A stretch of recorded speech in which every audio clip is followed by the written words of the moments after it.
Welcome back to First and 10, the Vikings pregame show. Today's game features the Pleasant Grove Vikings versus the Weber Warriors, a high-powered 6A matchup. The Vikings enter this game riding high after an 18-0 shutout victory against a highly touted Farmington team last week. Pleasant Grove opened last season against the same Farmington team and lost 19-14, which proved to be a stumbling block for the remainder of their season. So starting off with a victory, nonetheless a shutout victory, should be huge for this Pleasant Grove team. On the other side, the Warriors lost a close overtime matchup last week, 22-21 against the Westlake Thunder. A tough pill to swallow for this Weber team, but ultimately could be a huge learning experience for this Region 1 squad. Weber is the second of three Region 1 teams Pleasant Grove will face in their region play. They also play Layton to open this September. Region 1 is a tough one, but Region 3 for Pleasant Grove is even tougher. Every single team won their season opener, and 5 of the 6 squads, including your Vikings, are ranked as top 9 teams in the state. Let's jump to the PGSN player of the game last week, which goes to Aiden Franson, the senior running back who had 63 yards on the ground and 2 touchdowns while taking the majority of Pleasant Grove's runs. The strong game from Aiden was key to Pleasant Grove's offensive success, as the ability to run the ball opened up play action, which was heavily utilized in the second half. The rushing success was not shared with the Warriors last week, who had 18 rushing yards on just as many attempts. However, Warriors starting quarterback Crew Kachikarn was efficient through the air with 23 for 36 passing, along with 285 yards, 3 touchdowns, and an interception. Kachikarn will need to improve his ball protection this week if Weber wants a chance to win this game, because he, along with that interception, he also had 2 fumbles that lost the Warriors a lot of momentum. Pleasant Grove has a really good defense, and this game could quickly get out of hand if Kachikarn doesn't protect the football. On the other hand, Weber has a really good offense that, if they can limit those turnovers, could easily provide an upset bid for the Vikings. The Vikings offense might be forced to do much more heavy lifting this week if Weber can expose some holes in Pleasant Grove's defense. Carson Rasmussen.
Welcome back to PGSN. Today's August 18th. We have our football game.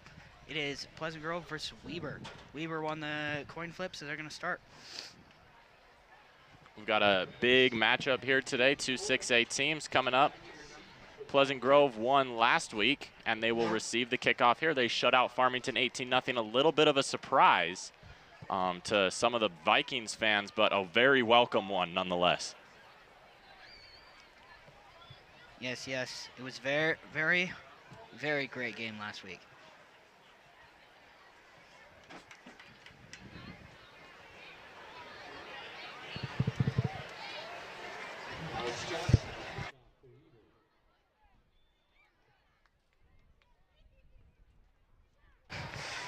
As we await the opening kickoff, Weber's going to kick off to Pleasant Grove. Back to return for Pleasant Grove, number 1, Bronco Winterton, and number 7, Gabe McCoy. The kicker for Weber is number 14, who is obviously, of course, not on our roster.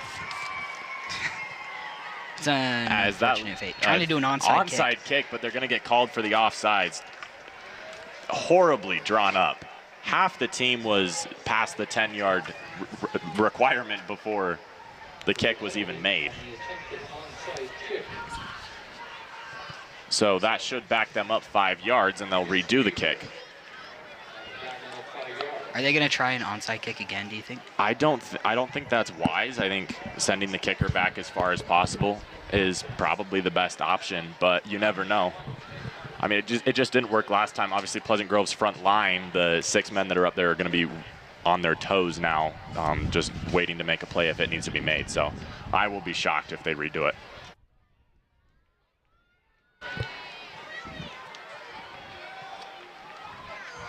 So here's the second kick game from Weber. And here they go. They do squib it. And it's going to be jumped on by Weber. It's recovered by the Wildcats, and a horrible start for Pleasant Grove as they lose the opening kickoff. It's Dyson Parker for the Wildcats who jumped on the fumble. What a crazy opening to this game. Really unfortunate start for the Vikings right there. A little bit of slippery turf. Our players slipped on, just barely losing the football and resulting. So Crew Ketchikarn and the Weber offense get to come out here. Ketchikarn wearing number 1. That does not look like Ketchikarn out there. That's Josh Hamblin looking deep right, covered by Mackay, way overthrown. On the coverage was Mackay Peterson, but there is a flag. They call on.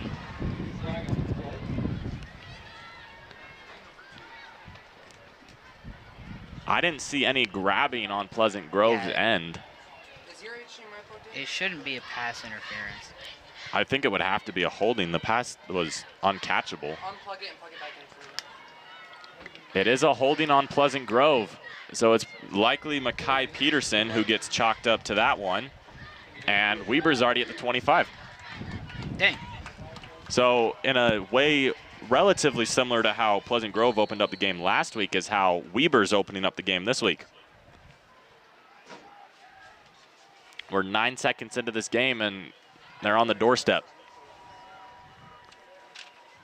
Really quite a different look for a start. The handoff to Nkosi Swan, who had 6 rushes for 20 yards last week. He's a senior running back for the Wildcats. And he gets about 2 yards on that one. So we move to a 2nd down and 8.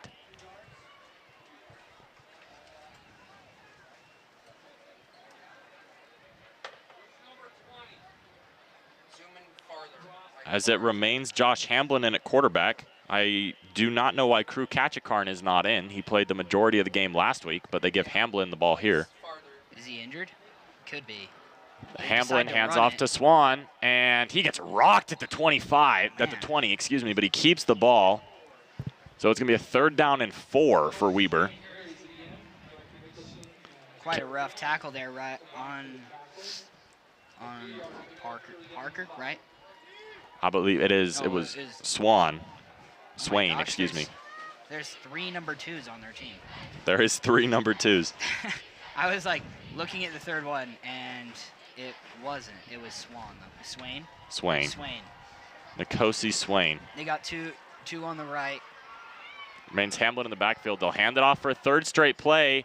I don't think he got it. Down. No gainage at all on that play. So a 4th and 2 for Weber upcoming. And we'll see if they elect to kick or if they elect to kick or take the opportunity to really try and get up 7-0 here. Yep. Looks like they're going to keep Hamlin on the field. I've been scanning the sidelines to see if I can see a number 1 for Weber. That's what Ketchikarn wears. Just to see if... I can't see him. I can't see a number 1. That's a huge loss for Weber, and they'll call a timeout to decide what they want to do. But if Ketchikarn is not in this game, that's a huge loss for Weber. Last week, he was 23 for 36. That's a 64% completion percentage for 285 yards. He had 3 touchdowns and a pick.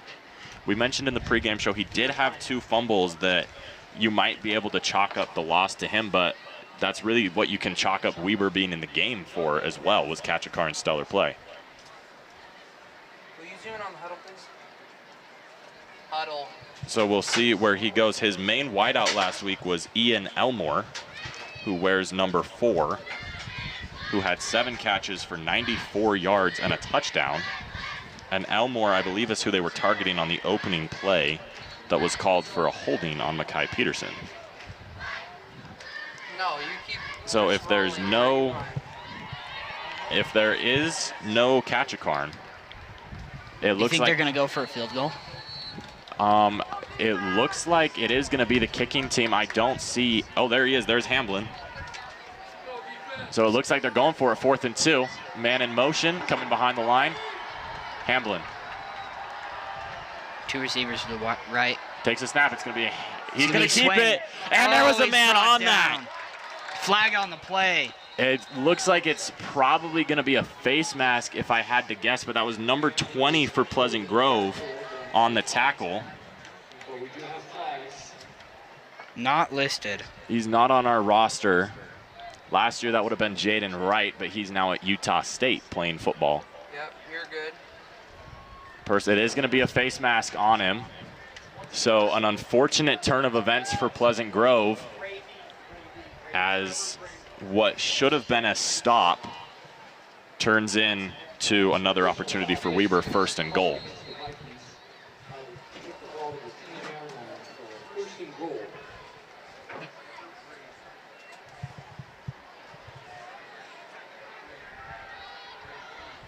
Here's Weber lining up.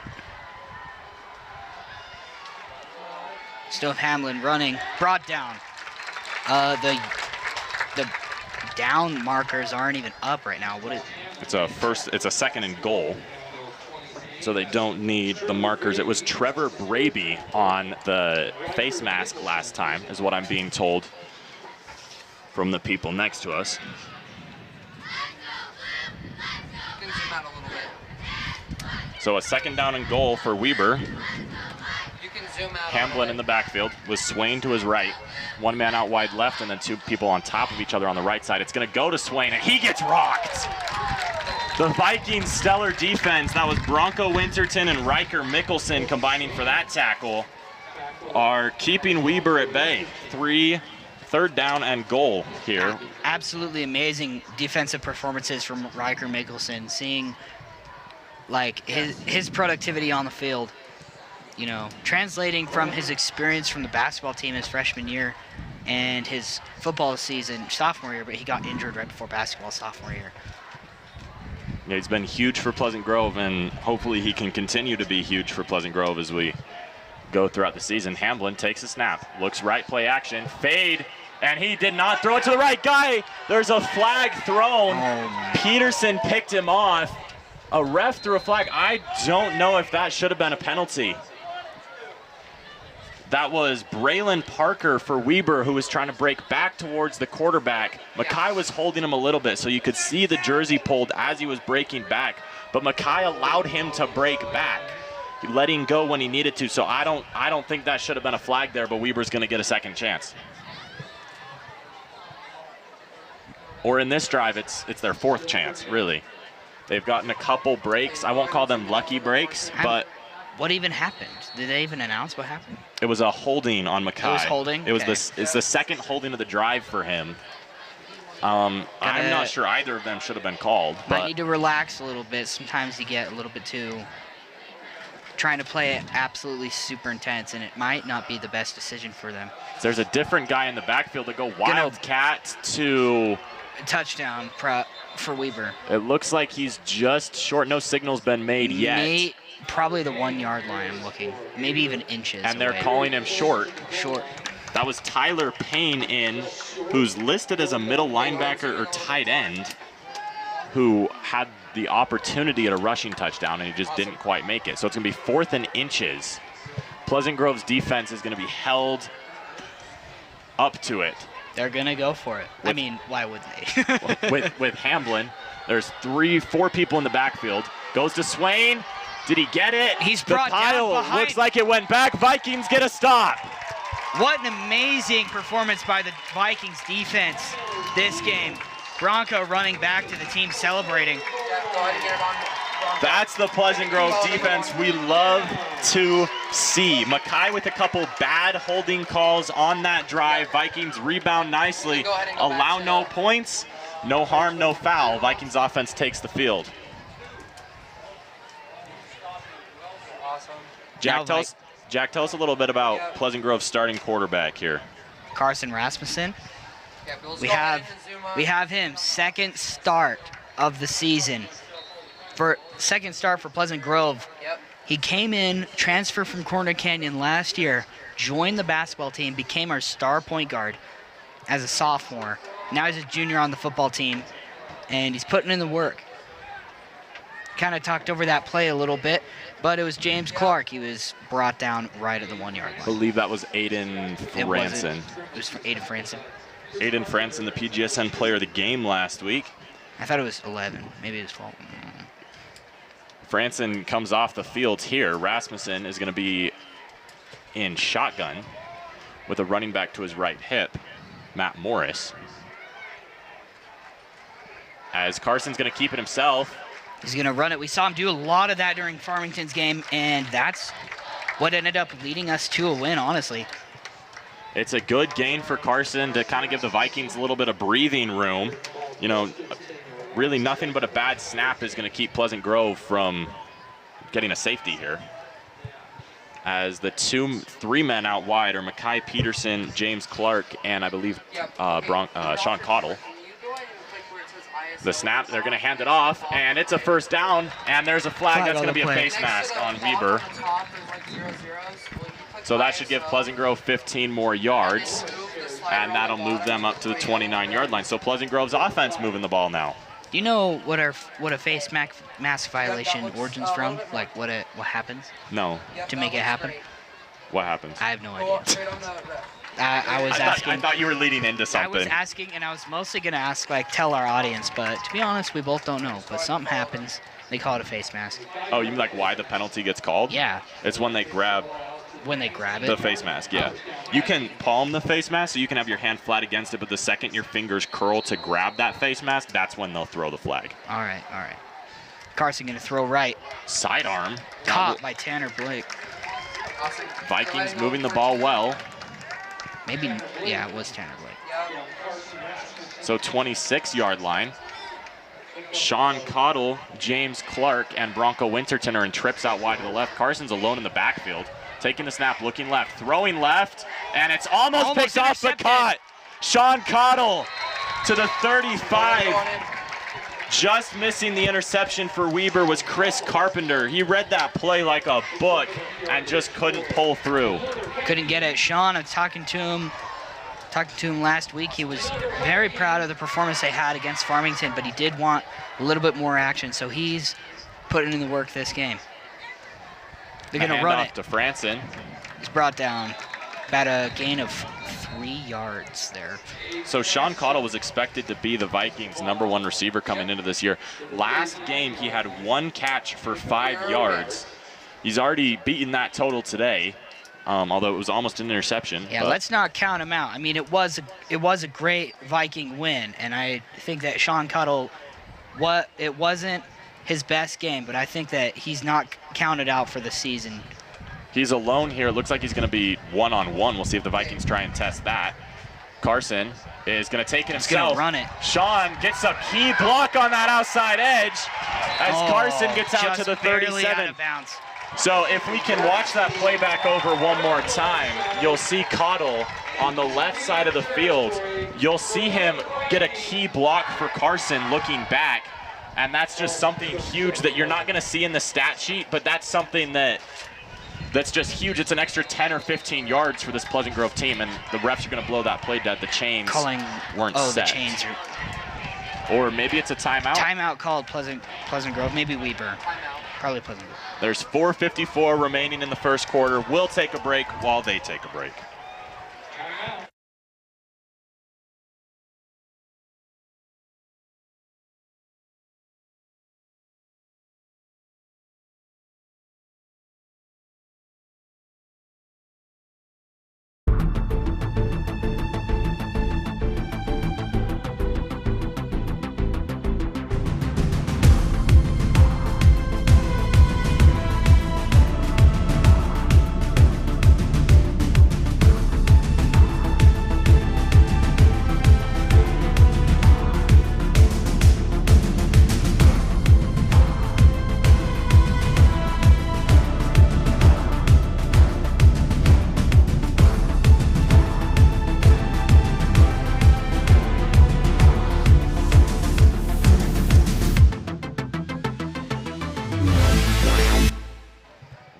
Are a little excited to get out there. They were out and set about 20 seconds before Weber broke their huddle, and Weber still has someone running back on. Salisi Moa gets set up as a safety. Looking right, moving right, sidearm throw. James Clark brought down. There's a flag thrown. Oh. I'm gonna guess it's a holding on Pleasant Grove, but I don't know if Carson got hit maybe a little late. It could have been that. It was a 4-yard gain, and it is going to be a holding on Pleasant Grove, so they'll move back 10 yards, and it'll be 1st and 20. We talked about in the pregame show, Carson Rasmussen only threw 25 passes last week, and he went 12 for 25, so just under 50%. We talked about him being a little more efficient today, and besides that near interception, which was caught, he's looked really, really good. Absolutely. He's used his legs a lot this week, as he did last week, and we'll see if he can lean on that. Cottle and Winterton are on top of each other on that left side, and that's where he's going to look. Going to throw to James Clark, brought down at the 40-yard line. Okay, awesome. Go on. That was my mistake. It was Winterton and Clark that were up together. I think it might have been Sean and Clark. Excuse me. I just keep making mistakes. You're okay. Winterton and Clark are number 1 and number 11. Carson looks right. Looks right. He's going to throw right. Deep shot. Caught. You just got mossed. Tanner Blake over Benny Negreet. Goodness. Greatest athlete at PG since CJ Wilcox. Let's watch that one back over again. See that. You just got mossed. There's a flag on the play. Oh. They better not call that one back. That would be upsetting for Tanner Blake. And Carson for what a throw he had. I did. And it looks like a pass interference on Pleasant Grove, which is that just makes no sense to me. Wait. It looked like, but we were in. And that's what they're going to call. It's an offensive pass interference. So what looks like Tanner Blake just going up to make a play on the football, which I think is all he did, turns into a 15-yard Pleasant Grove penalty, and they're back at the 45. Coach Walkenhorst is upset, to say the least, on that sideline. He's still going after the ref. Go ahead and go on Walkenhorst. He's just chewing the ref's left ear out. Now we have 2 and 27 He calms down. It's Cottle and Clark that are on the left side of your screen, the bottom of your screen. Rasmussen takes a snap, looks right, and wow, got rocked in the backfield. That was Dyson Parker for the Warriors, and what looked so good at about the 14-yard line after that Tanner Blake catch has turned so bad to the 36 on the opposite end of the field. 3 and 36 for the Vikings. Not sure 36 is even correct. I don't know, they just changed it. I'm pretty sure it is. I believe it's a 41. 41. 3:41 to go in the game. And they're just going to run it with Carson, and he's just going to get him a couple yards. Brought down.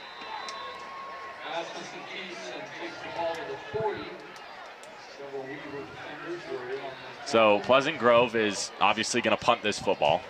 No chance to get this conversion after just what seems like just a terrible call by the ref as we're nearing 3 minutes left in the first quarter. There have been a couple questionable calls by the referee today. Yes. We respect all referees and their work they put in. A booming punt by Gabe McCoy. Bounces and fielded by Benny Negrete. And he finds open room to the 45 and another flag thrown by the ref. There has been quite a few flags already this game. Those flags are flying as those refs are fishing for them. I don't know if that counts as one of our 3 words. They're fly fishing for them specifically. As it looks like it's going to be a penalty on Weber as their offense is already backing up. It's going to be a face mask on Weber. So they'll move back 15 yards. And the referees with some calls that have made what looks like both sides pretty upset so far. But ultimately, you just have to play through the calls that you get. And it's going to be at the 23-yard line that Weber will start with this ball. With 2:52 remaining in the first quarter. It remains Josh Hamblin out there, and I haven't seen Ketchikarn on the sideline. Hamblin didn't throw a pass last week, so Ketchikarn must have had something diagnosed throughout the week, or maybe a family reunion. As a deep shot, he's wide open, just short of the outstretched arms of Tyson Higgs. The junior from Pleasant View, with what would have been a massive gain for Weber, and just too much on that one. So 2nd down and 10 for Hamblin and company, as it's going to be Easton Jones alone with Makai Peterson guarding him way out to the bottom of your screen. As now they send Benny Negrete out there as well. Excuse me, Braylon Parker.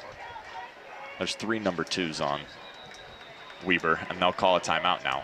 So 2:46 remaining in the first quarter. Vikings 0, Wildcats 0. We'll have a 2nd and 10 coming out of this timeout. What have you liked so far from both Pleasant Grove's defense and then also what we've seen promising from Weber's offense? I'm thinking Weber can be very explosive on offense. I mean, they're not unwilling to throw huge passes, and they almost had it.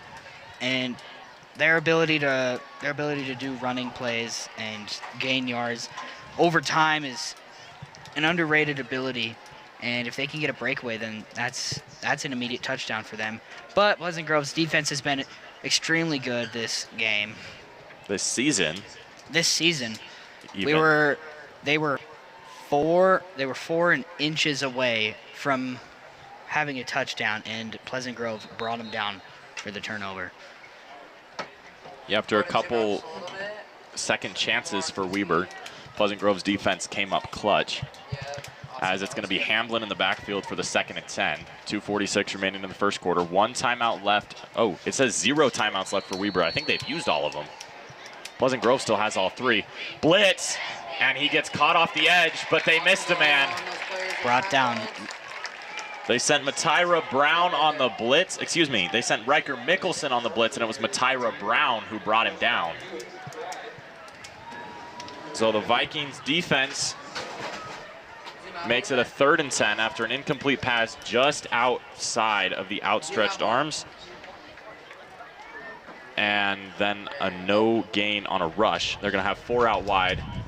And then Swain is going to be right behind Hamblin. I'll be surprised if they run this, but you can never count anything out. Vikings have 3 people in the box, and they're going to rush just 3. They get some penetration, and way overshot. Incomplete for Weber. Way too far. They tried to go deep twice that drive, just threw it too far both times, and ultimately they're going to punt. So after a drive that looked so promising for Pleasant Grove, it was called back for a pass interference. Weber has a disappointing drive where they don't gain any yards, and now will you expect them to kick it back to Pleasant Grove? Obviously, anything can happen. I believe it's Sean Cottle back there to receive the kick. Holy. It's Mackay Peterson, excuse me, and he's just going to let it bounce. He's not going to risk touching it, as it gets a little bit of a friendly bounce for Pleasant Grove. They'll start on the 22-yard line after this. Yep, awesome. Yep, right there.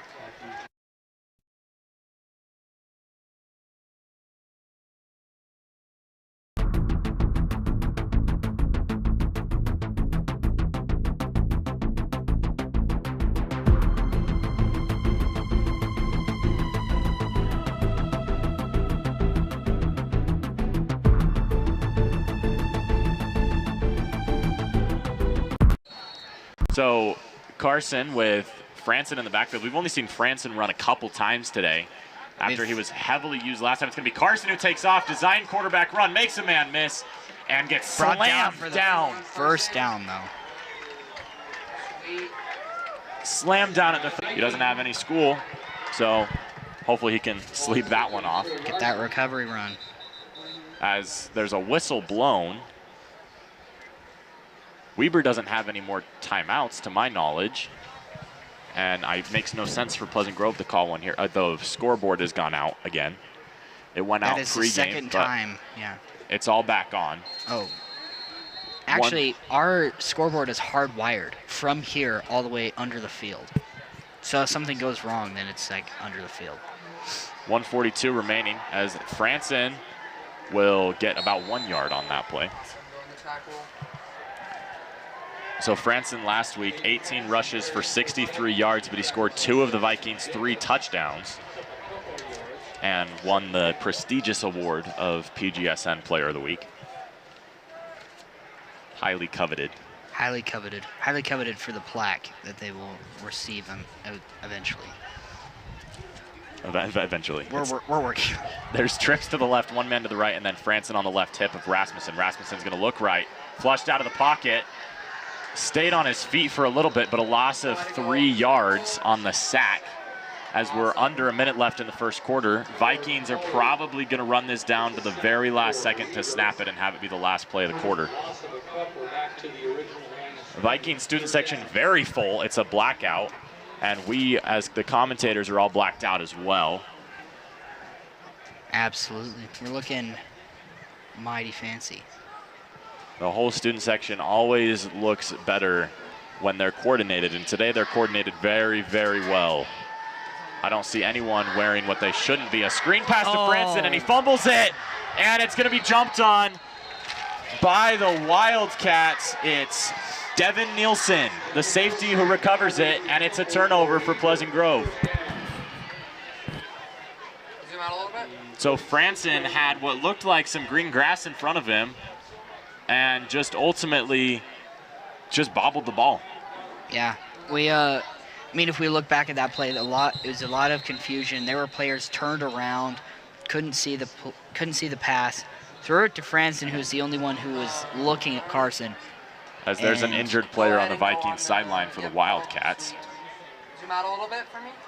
I can't see the There's an number and injured who it Wildcats is. player? There's an injured Wildcat on the Vikings sideline who is up with the help of a Pleasant Grove trainer. It's Chris Carpenter, the wide receiver and free safety, who's walking under his own power now. Yeah, you're good on that. And he'll walk back to his sideline. We hope he is okay. And hopefully he can return to this game if it is safe to do so. Carpenter has been pretty significant on both sides of the ball.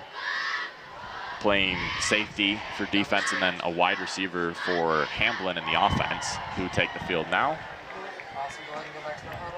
They're going to be on the right hash.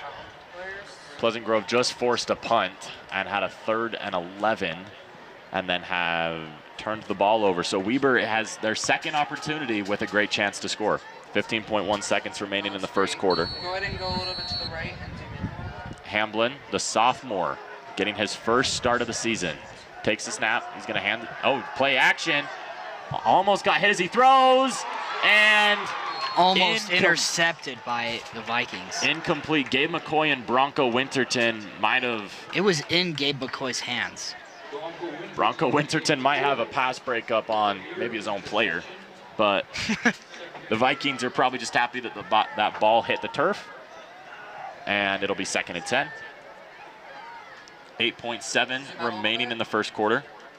Vikings have all 3 timeouts. Weber used all 3 in the first 9 minutes of the game. And will wait to get their 3 recycled in the second half. Hamblin takes a snap. Almost disastrous, but a good run for maybe a yard by Dyson Parker. It's not Naosi Swan. We've seen it in the first quarter. Parker gets a small gain. It'll be 3rd and 10 coming up, beginning the second quarter. Vikings nothing, Wildcats nothing here on PGSN.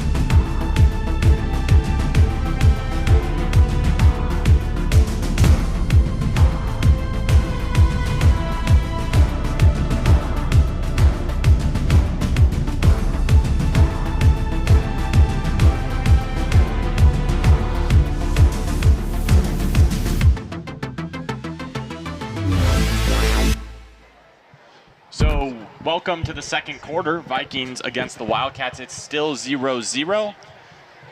And it's the Weber offense with a 3rd and 9. It's been Hamblin and co. that have kind of dominated the ball all game, but the score has remained where it started.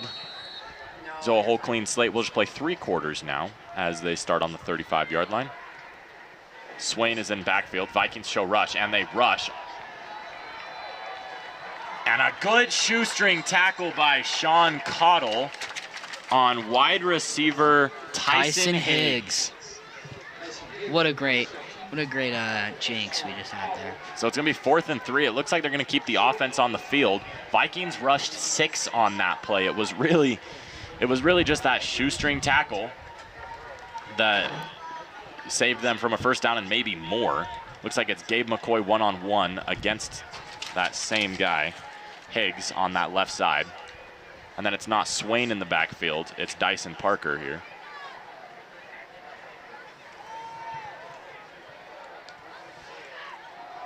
The snap and the handoff. Looks like he got enough. It depends on the marking. They are going to give him the first down.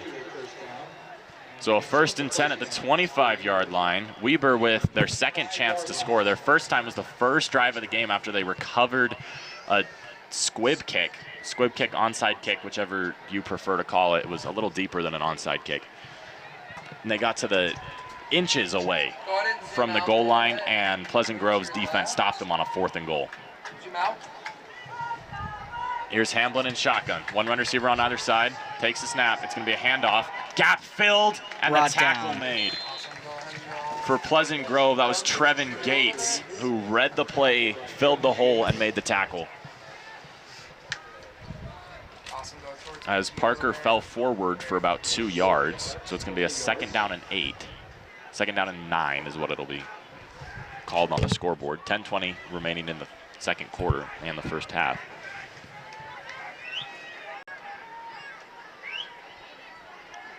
as Hamblin drops back in shotgun. He's going to keep Parker behind him. 2 wide receivers on the right, nobody on the left. Play action, looking right, throwing right, deep, one-on-one. And he got mossed. Touchdown, Weber. I'm not sure his feet were in bounds, but a touchdown's what it's called right now, and those are the first points scored on your Vikings defense. There's a flag in the backfield.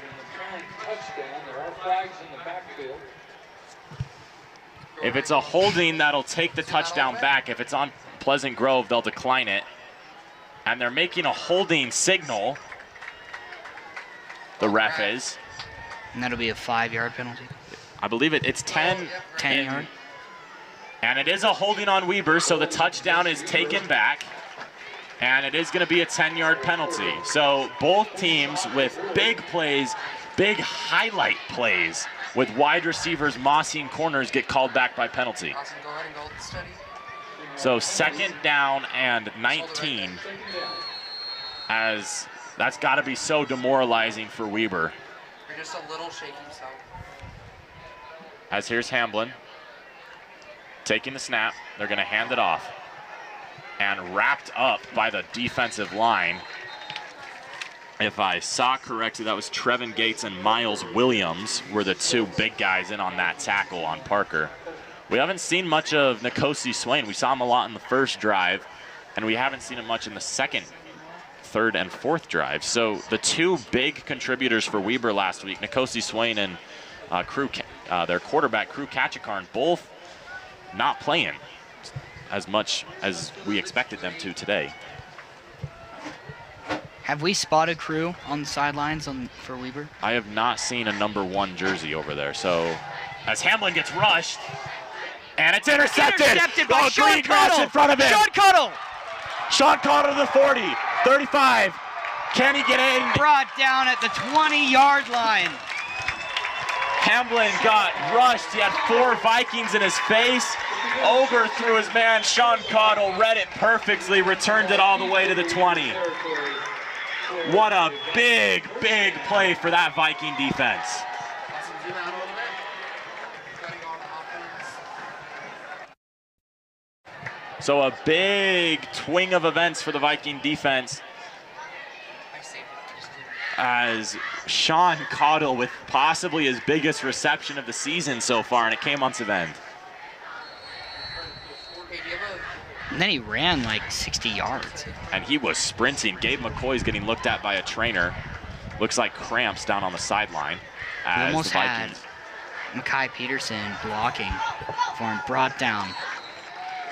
Franson, Aiden Franson.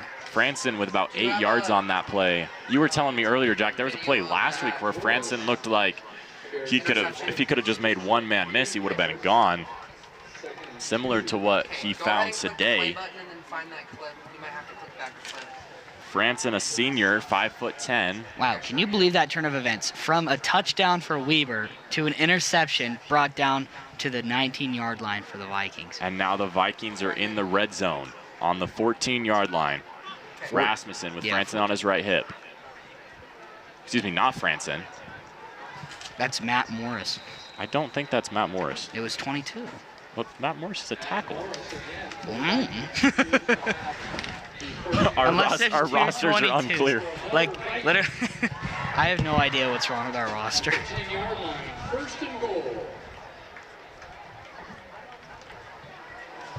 Matt Morris. It's Matt Morris. I mean, look, he's out there. I mean, from all we can believe, Rasmussen takes the snap, looks left, throws left, finds him. No, that was Cale McCoy. Cale McCoy for the touchdown. And the Vikings take a 6-0 lead. So, Jack, you were talking about it about 60 seconds game time-wise. 60 seconds ago. It was a Weber. It was 6-0 Wildcats. Yeah, it was literally a Weber touchdown. Holding violation, brought back, thrown an interception. Sean runs 60 yards, brought down at the 20-yard line, then touchdown Vikings. I don't know if it's the wind in my face or if that was just because it's the first Viking touchdown I've watched this season, but I'm getting chills. Oh, me too. It's probably your call on that, Jack. Chills and goosebumps. honestly. As Rasmussen is holding the kick. And it goes through the uprights. The Vikings make their first PAT of the season. That, I believe, was Asher Tyler. No, it was 95. It's Not 95, someone who's not listed on wearing this. 95, not on our roster. So unfortunately, relying on Max Preps all the time sometimes bites us a little bit as we. Isn't Max Preps edited kind of like Wikipedia? It's just like edited by anyone. I feel like it. I think so. I think usually it has to get approved by people. Anyways, the Max Preps roster is missing a few people. Excuse me, that was the touchdown, or the supposed touchdown by Weber that you just saw, but then just got called back. So we do have the Vikings scorekeepers to the right of us, and we'll check in during halftime to see if they know who that is. As this is Asher Tyler. That's a 91 on that jersey. He's going to do the kickoff. Asher Tyler, the senior, boots it. It's going to be caught at about the 10-yard line. Good chance to return for the Wildcats. Cutting it out to the right, finding a hole, making a man miss. Down to the 30 is Dyson Parker, the Weber running back. And we'll have a 1st and 10 for Weber.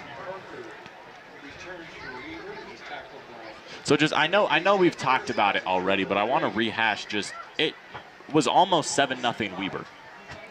That is absolutely insane. But that's just football, you know? Stuff happens. There's a good chance that, you know, at this point in the game, if Weber scores that touchdown, Vikings go 3 and out. This could be Weber getting the ball on the 31 with a chance to go up 14-0. But as you might hear on Yankees broadcast, that's, and I'll switch it for the sport, but that's football. That's football, Jack. Yeah. That's football. As Hamblin takes the snap, he's going to keep it himself, run up the middle. He'll get a good gain on that. It's a gain of about 8 yards.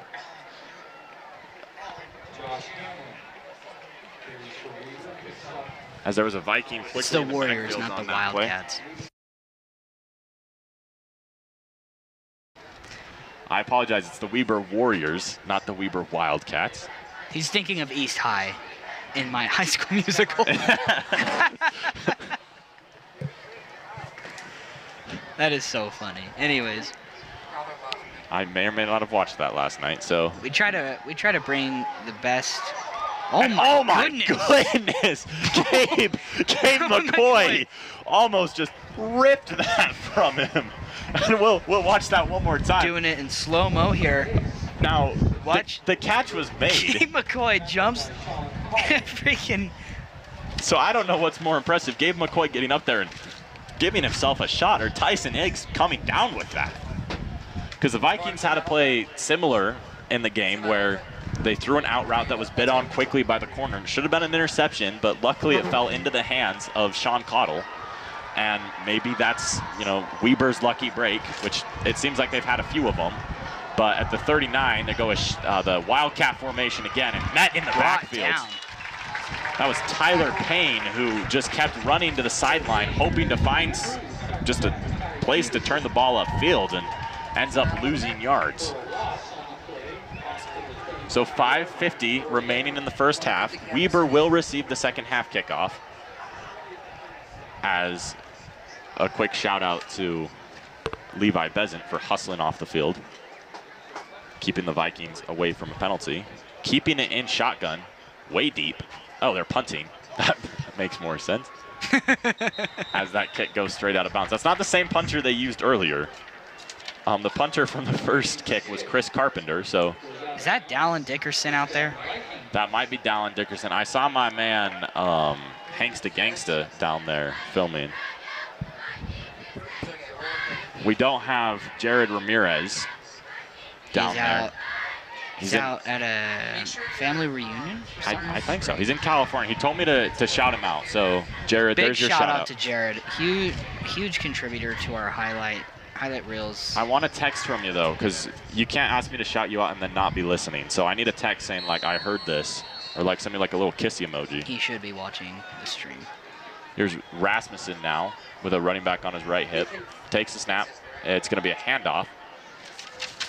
As it's Matt Morris. The tackle. with a gain of about 1 yard to make it a 2nd and 9.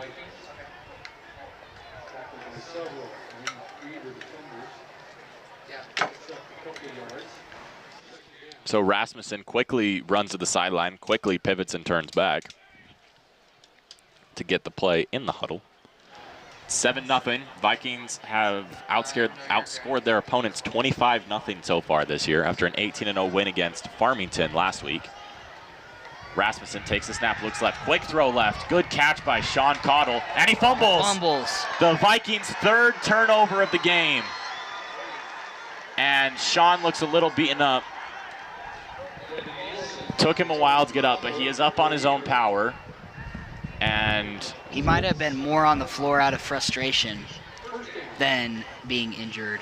He'll walk back. Weber has had every chance to score this game. This is going to be their 3rd possession starting off of a turnover in front of the 45. Yeah. So just Weber and the Vikings defense gets a ton of credit for this. Hasn't scored. You could blame it in part on, in high school football, you play offense and defense. Maybe the people who make the mistakes on offense are just playing a lot harder on defense, but this is just the Vikings defense we expect to see. I'll say a little more after this play. As a blitz off the edge, going almost unblocked and making the tackle was Riker Mickelson. But Carson Rasmussen, he's in my physics class on B-days, and he was talking to Coach Youngbull. He's a basketball coach. And Carson was saying, Skyridge is far and away the best defense in this state. They are just leagues above everyone else. But Carson easily penciled in the Vikings as number 2 in the state. They're a really, really good defensive team, and that's largely in part to Walkenhorst and what he does for this team, as he has turned it very defensively minded, which if you saw him, I think you could guess that he's very into the physical, and the Vikings are going to play harder than the team they're against. And that's what we saw last week against Farmington, as the refs are looking towards the scoreboard. It looks like they're good to start, and they're going to hold it. It looks like they're yelling up towards the 4:26. They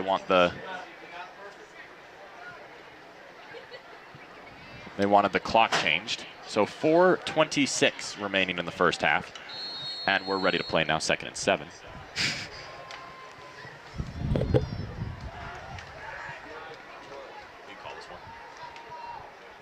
Here's Weber. Gonna run up left and is brought down by Riker Mickelson. Met by about 5 Viking jerseys on that left edge. He's mostly Riker, though. Mostly Riker. We'll give it to Riker. Riker was basically like a snow plow, just barely. Riker was front and center. The bloody snow, the red and white jerseys. Riker's been a huge part of this Pleasant Grove team so far this season. And we hope to see him just more and more. As rushed. Tipped in and the air. Intercepted by Bronco Winterton. He has Greengrass in front of him on the sideline. Cutting it across back left. That might have helped him more. Here's Negreet's the last man to make miss. He almost had it. And he almost had it. But Bronco Winterton, Sean Cottle, 1-2 with huge interceptions returns, as that is Josh Hamblin's 2nd pick of the game.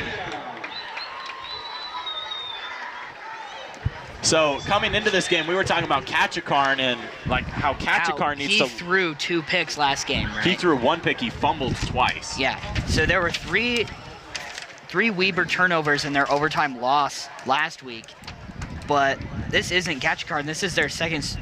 This is their 2nd string.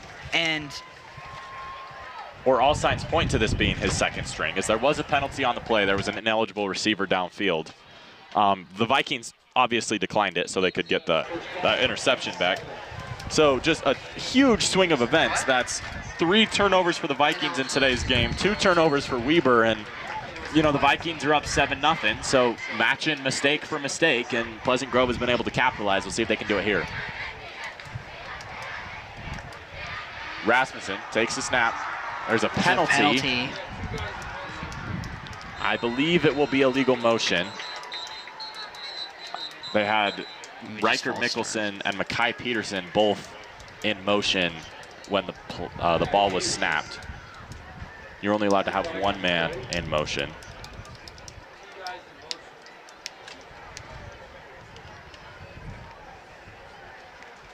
So the jet sweep does not work out for Pleasant Grove. It results in a 5-yard penalty. And so a first down and 15 for this Pleasant Grove offense. As they will not lose their down. So 3:27 remaining in the second quarter, first half. There's not much that Pleasant Grove could wish for here. Like, with the turnovers and the mistakes they've made, being up 7-0 and knocking on the door is really all they can hope for. On the 31, Mackay goes in motion. Carson goes out right. He's gonna have to tuck it. Oh. Slings it with it was closer than I could have hoped for, as Mackay almost caught it too. So I think he was worried about the guy behind him, but he was brought down. And then he started running it, and it just, yeah. Carson hit the turf, but that's a little bit of a risky play because, you know, Carson's got his head down. He's just trying to stay from getting sacked. So looking up and basically spiking it, there's a chance that you throw it right to a Weber defender. It worked out fine there. As Rasmussen looks left, throws quickly left. To James Clark, brought down. I'm glad you've got that one on the top of your mind. I was about to say Bronco Winterton. The ones are too many. There's too many ones out there. That's all right. Bronco's the one that had the huge interception along with Sean's, and they're 1 and 2. So it's Cale McCoy next. So we can get a 1, 2, 3. Yeah. And then, but it's not 1, 2 as in 12. That's Aiden Franston. Yeah. if you're confused. Rasmussen's going to run it. Quarterback draw, stumbles a little bit. He will not get the first down. It's going to be a 4th down and probably about 5. As if I'm Pleasant Grove, you had a little bit of an issue. I was about to say the opposite. You had a little bit of an issue kicking PATs last week, but I would put my faith in the kicker. I'd kick this ball to try and go up by 2 possessions, but you say go for it. Why? I say go for it because, like, we're deep into our territory and, like, deep into their territory anyway. You know, if there's an interception or the turnover, then it's still quite a bit of distance they have to go. Plus, like, kicking a field goal, like, considering on how inconsistent we were last game, like, maybe they've done a ton of training and ton of making the kicker practice after, like, how like bad our field goal attempts were last game, because we missed twice, and then they went for we 2. lost. We didn't hit our 2 all 3 times. So we have mystery man on the sideline, mystery kicker, who we are not sure who it is. He's staying on the sideline, so it looks like they are going to elect to go for it, Coach Jack. So yeah, they're going to go for it. Coach Barnard's son, what play are you running here to try? Are you passing, or are you trying to run it up with Hail Franson? Mary. 4 verts, pass it to A, whoever your tight end is, and we'll call it good. We're definitely trying to throw it to, was Sean even in? They've got trips on the right. It is Sean leading. No, excuse me, that's not Sean. Throw it to Mackay Peterson. They break right up the there on trips. the right side. Rasmussen takes the snap, rolls right, throws. I knew it. Caught. I literally knew it. And not only is it a first down, it's a touchdown. It would be a touchdown. Coach Jack will take his crown as we'll watch that replay. Just a dart to Mackay Peterson.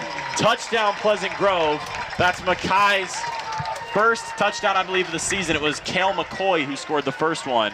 Absolutely amazing. But 2 touchdowns Not for only Pleasant did Grove. we go for it, I predicted that Mackay Peterson would catch it. I didn't necessarily say he would score it, but I did say he was going to throw it to Mackay. So Coach Mr. Barnard's son with the touchdown. I have no other accolades except for being Barnard's son. As this kick is good through the uprights.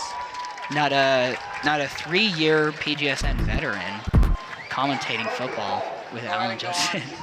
that's gonna be the best. That's the best act. I'm a 2 year. This is my second year. And my last, unfortunately. Second year senior and a 3rd year junior. Yeah. Kind of crazy. What do they call that? I don't know. Trips. As it's going to be mystery kicker is going to kick off. Last time it was Asher Tyler who took the kickoff, but it's going to be 95 with 1:55 remaining in the first half. Pleasant Grove leads 14-0. They're gonna, leading 14-0. Honestly, I always thought that like our defense would really show up today, but I really thought that the score would be a little bit different right now than what is happening. But also I predicted last week that the score would be different, and this Vikings football team is a lot different than what we expected. That's gonna be a touchback for the Warriors. So, not making up excuses for either team, because both teams have had an opportunity to score and convert on opportunities that they didn't. But you can partly blame this offensive struggle on what we believe is injuries. Nkosi Swain has played 3 or 4 snaps, all on the first drive, and then Crew Kachakarn hasn't seen the field. We can't see his number on the sideline, so we hope he is okay, as well as Chris Carpenter went down with an injury early in about halfway through the first quarter. So you cannot fully blame it on injuries, because they have had opportunities. They were on the doorstep literally the first drive, and then they've also had the 4-and-1, and then they've had just a couple opportunities that they haven't capitalized on. 4 and like 6 inches to the goal, and brought down by the Vikings offense. But it's going to be a good run here, and then brought down relatively roughly is Dyson Parker. As Hamblin remains in at quarterback, so I think it's safe to assume that Kachakarn's not going to see the field this game. We don't know why. I believe it's safe to assume that it's injury. There's also the chance that he might be in concussion. He could be in concussion protocol. Yeah. No other Weber player, as that's going to be Dyson Parker again, as well. Going to be brought down. No other gain of 5 yards. No other Warrior, excuse me, I almost said Wildcat again. No other Warrior threw a pass last week, but it's been all Hamblin and then a little bit of Wildcat with Tyler Payne. As there's going to be a Pleasant Grove timeout with 1:06 remaining in the first half. We'll take a break while they take a break.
With 1:06 remaining in the first quarter, it's going to be Hamblin in the backfield.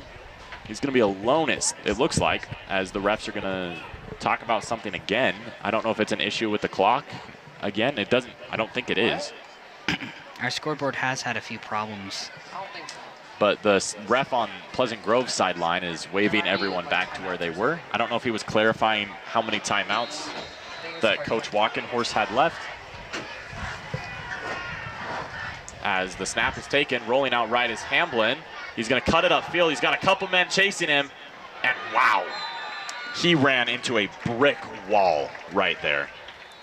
Absolutely rough takedown by the Vikings defense. That brick wall has a name, and that name is Mason Anderson. Mason Anderson, huh? The outside linebacker for Pleasant Grove, the junior. 5'11". It was a 185-pound wall. I honestly thought it would be like a Levi Bezant type of wall, but Mason Anderson's pretty good too. It's going to be Hamblin. Weber's just letting the clock roll down. It's 4th and 1. They don't have a timeout to use. I don't know if they're just going to take the penalty and then kick it when the clock is expired. But they're going to run the clock down to about 15 seconds left in this second quarter. They don't have a timeout to use, so, or the Pleasant Grove scoreboard says they don't have a timeout to use, but it looks like that's what they'll do, is use a timeout here. Pleasant Grove doesn't look too worried about scoring in this quarter. They didn't use their last one to make Weber kick it. So a 4th and 1, it will remain at the 29-yard line. Pleasant Grove leads 14-0.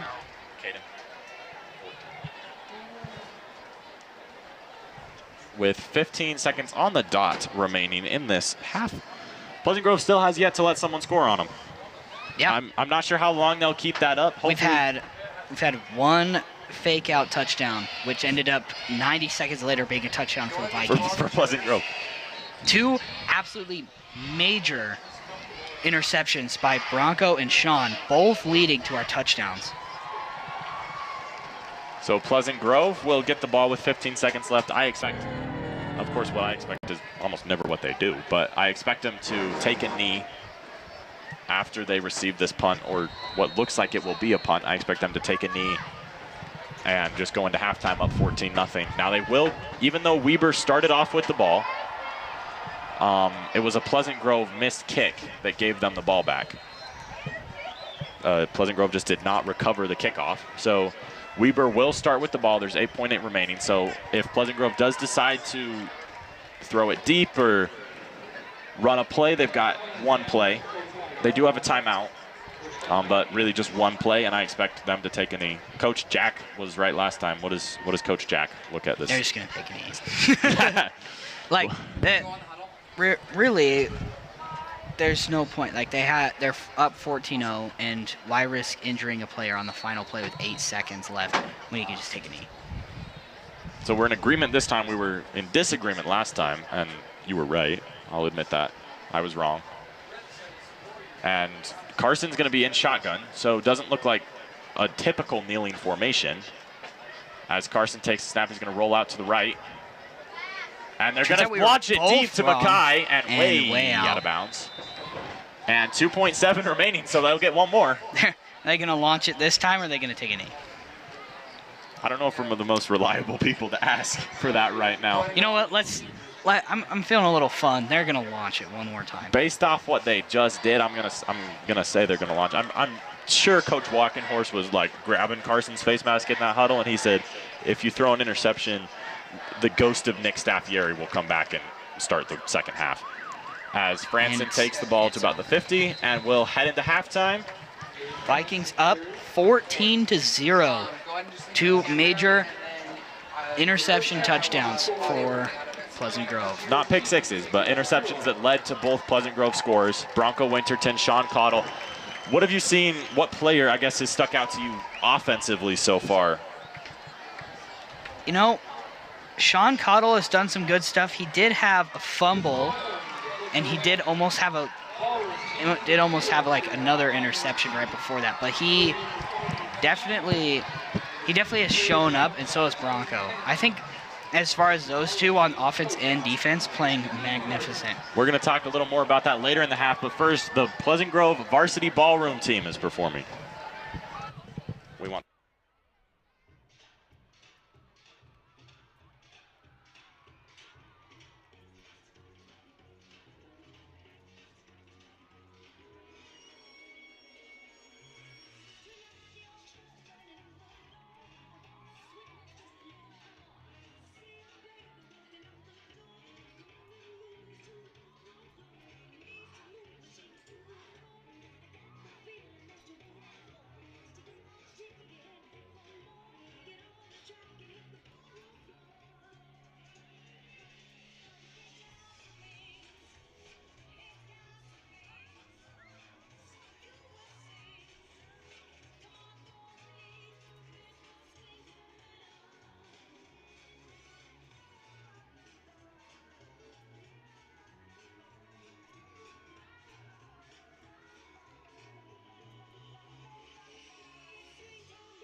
Every week during football season here at PGSN, we're putting the spotlight on a Viking from a sport that doesn't get as much recognition as they deserve. Tonight's athlete will be Avery Varl-Gardson, a Viking lady volleyball player.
First team goal is to win state, which is a pretty big goal. We all just want to like play together and work as a team. I think just building connections with my teammates and just feeding their needs and wants. Because as a setter, that's kind of your job. Going hard when you're supposed to. When you're working hard and keeping things competitive, that's when it's the most fun. So if I couldn't play volleyball, I'd definitely play basketball. If I wasn't so focused on volleyball, I'd definitely pursue basketball. The culture here is amazing and unmatchable, I think, because everything about it, everyone's so nice and it's just good vibes. And like if I were to compare it to a different school, I feel like we definitely have a beat out. Hiking just because physical exercise and the nature's beautiful. We play music all the time when we practice, so just like our random dance breakout parties, and like we always have handstand contests and like stuff like that. So I think that's pretty fun. Just to not be your worst critic, don't beat yourself up over the little things, because I feel like that will stunt your growth as an athlete the most.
Your attention, please. Senior sunrise at 7 a.m. tomorrow on the band field, where your white clothes don't care to get dirty for the chalk throw, and cereal will be provided.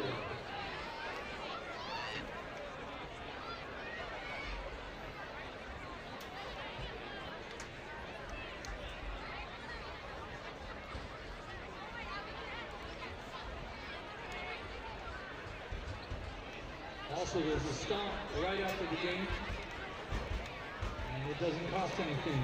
Right after the game, a victory stomp.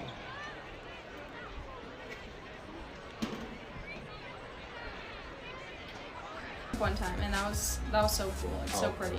I have 2 sisters and 1 brother. If I had to play another sport, it would probably be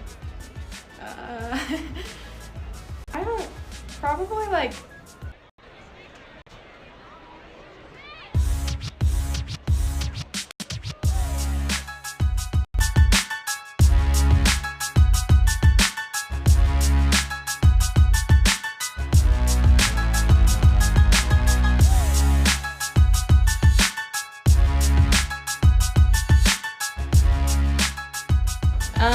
one of my main goals is like being a leader this year, because I'm a senior, so it's really important for me to be more talkative than I normally am. It's just important for me to be kind to everyone and like in school to get good grades so that I can get into a good college. I do a lot of stuff outside, so I feel like I'm just anything outdoors is what I like to do. My favorite food's probably grilled chicken. One of my favorite scenes is probably when Lightning McQueen says I'm Speed. I don't know. I hiked Timp one time, and that was so cool. It's so pretty. I have 2 sisters and 1 brother. If I had to play another sport, it would probably be probably like softball or something. I don't know. I'm not very hand-eye coordination. That doesn't go very well, but probably softball.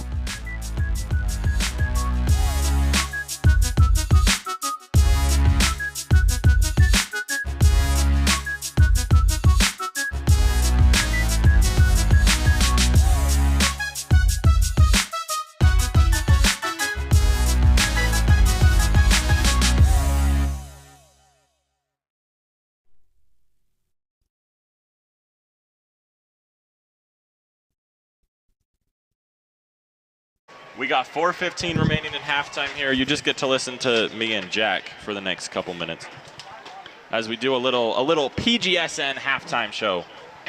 Welcome to the PGSN halftime show. Welcome to the PGS. That's us. Mom, hi. Hi, Mom. Do you want to wave to your mom? My hair is sticking up in the back. Do you want to wave to your mom, Jack? Hey, Mom. Maybe Dad. Senor. Senor Barnard. I keep looking at the TV, and it's like clearly that I'm looking at it. Yeah, so we got a TV right down here. So if we're looking down here, it's because I want to look at Jack, and Jack wants to look at me. We got instant replays, scoreboard, all sorts of things. Anyways. I don't know if you guys have noticed, but PGSN this year, we've taken a step up. We got a new system. We got a bunch of new people.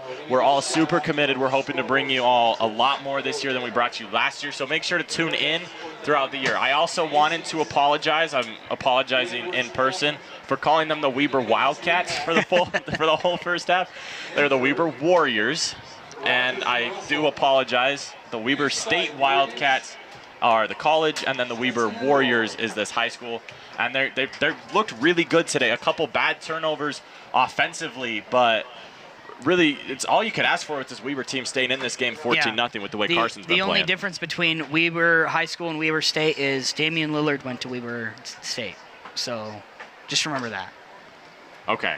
That'll be the one thing I think of to remember the Wildcats and the Warriors. So Pleasant Grove up 14-0, looking in to go to the third quarter. What are you hoping to see more of from the Vikings? From the Vikings, and on the other side for the Warriors, just more consistency in protecting the ball. There have been 3 turnovers for Pleasant Grove, 2 turnovers for Weber, and just keeping the ball in their own hands is really all we can ask for, as we'll allow someone to walk through really quick. So sorry about that. You can look at the Viking logo in midfield, but just keeping the ball in your hands is something that both teams have struggled with. And obviously Hamblin had a couple throws where he was hit as he threw, and that resulted in a couple interceptions. But the Vikings, like, they just had careless turnovers, and they're lucky, to say the least, that Weber just hasn't capitalized on those. Yeah, absolutely. But really, honestly, can you say that you could, if it happened one time, it might be luck, the giant run and interception by Sean Cuttle, but then it happened again with Bronco Winterton. Yeah. And then my prediction, of course, that they would pass it to Mekhi Peterson, not go for a field goal, and that turned out to be true. Not only did he catch it, he also scored a touchdown. Coach Jack can have his moment as you called that one spot on. We have 1:30 remaining. Vikings are starting to take the field again. We'll get you the second half soon. We've got a lot for you coming up both today and throughout the rest of the season. Second half for Pleasant Grove. And looking forward to next week. They've got Granger coming up on the schedule. That's going to be at 7 o'clock next week. But what can the defense do for Pleasant Grove throughout the rest of this game to give them some positive momentum going to Granger next week? Keep it up. We cannot turn into a first half team because of our defense doing super well, and then after that lead is built, sometimes players might relax a little bit, and then we'll turn into a little bit lazy playing. I'm not going to say that that's going to happen, but it can happen, especially with what we call first half teams. And, last week, Weber is a really, really good team. 22-21 against a good Westlake team, losing in overtime. You can really chalk this down for Weber to just the turnovers. And they got a little unlucky with the injury. They had a player go down in the first half. I believe, let me just check really quick. That was number 7, Chris Carpenter. We have yet to see him coming back. Hopefully we'll see him in the second half if it's safe for him to come back. But the quarterback who played the entirety of last game, Crew Kachakarn, has not played a snap today. And then Nyosi Swan, a running back for the Warriors, has played very, very little. They've been turning to Dyson Parker as their lead backer. So we'll start the second half. Weber's going to receive. It's going to be important for them to get those 7 points coming out of halftime, drive down and score. Absolutely, but the Vikings defense, if they keep it up, they'll stop them. So we'll see what happens. As they added 3 more minutes to halftime, so we've got a little bit more time. That's our everyone's favorite math teacher, and our producer's mom. So we'll let her say her hellos. We're actually going to bring our producer out here. Producer, do you want to come on camera real quick? This is Caden Duffield. He's been producing throughout, so all the work you've seen going off the stream is done by him. And then we've got a man upstairs, Taden, as well, who's been working a lot of the camera work. And it's great to see them possibly on the stream and just getting the recognition that they deserve for what they've done so far. We have his head in the shot. You can see his head now. So it's blocking me. That's all right. Basically, do not count out the rest of our crew. You'll see us on camera. You'll see me, Kimball. You'll see us. You'll hear us. But do not count out, and just follow the Instagram. And you can see all the highlights and things that we do. That's Jared. Jared's scenes. doing a lot of that, and our Instagram is @_PGSN_. If you want to follow us, even if you're from Weber, give us a follow. See what we're going on. Hopefully, we'll see you guys again in the championship. Hopefully we can have a rematch, but first we got to focus on the second half here. Absolutely. And Vikings defense takes the field first. Supposedly, we expected the Vikings offense to open the game, and Weber, with a little trickery, ended up starting the game. So Weber offense, it's going to be Hamblin coming out, and we'll see what they can do in the second half. Vikings, Warriors. I got it right. Vikings, Warriors, second half coming up next on PGSN. They have evolved from Wildcats to Warriors.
Warriors. We got 5 seconds left till the Vikings will kick off. We still, to my knowledge, don't know who the Vikings kicker is. We're still waiting on some word from that. And the Vikings will kick off to Weber. We've got 24 minutes left of game time. Vikings still yet to allow a score this season. They've outscored opponents 32-0. It's that Vikings defense that we expected to see coming in. We saw it last year a little bit against Westlake. They beat Westlake 7-0. Like that chant you have for the student section. Defense, Vikings, defense. That's defense, defense, defense for Pleasant Grove this season. And that's what they'll focus on here in the second half. Absolutely proud of this squad. Boom-in kick and Caught fielded at the 3-yard line. Saying the same thing. Finding a gap, and oh wow! My goodness. That is Nyosi Swan. Nikosi, excuse me. Tackles and ran 50 yards almost. And unlucky for Weber, or possibly unlucky for Weber, there is a flag. 95 Roberto. Turn the ISO up. Taylor, will you turn your ISO up? And as we'll see what the flag is. And then will you all just turn it up? Mine's about 3200. As we wait for the referee's signal. It looks like it's on Pleasant Grove. They're bringing the chains up, so. Personal foul. It is going to be a face mask. I believe that's our 3rd or 4th of the season, of the game, excuse me.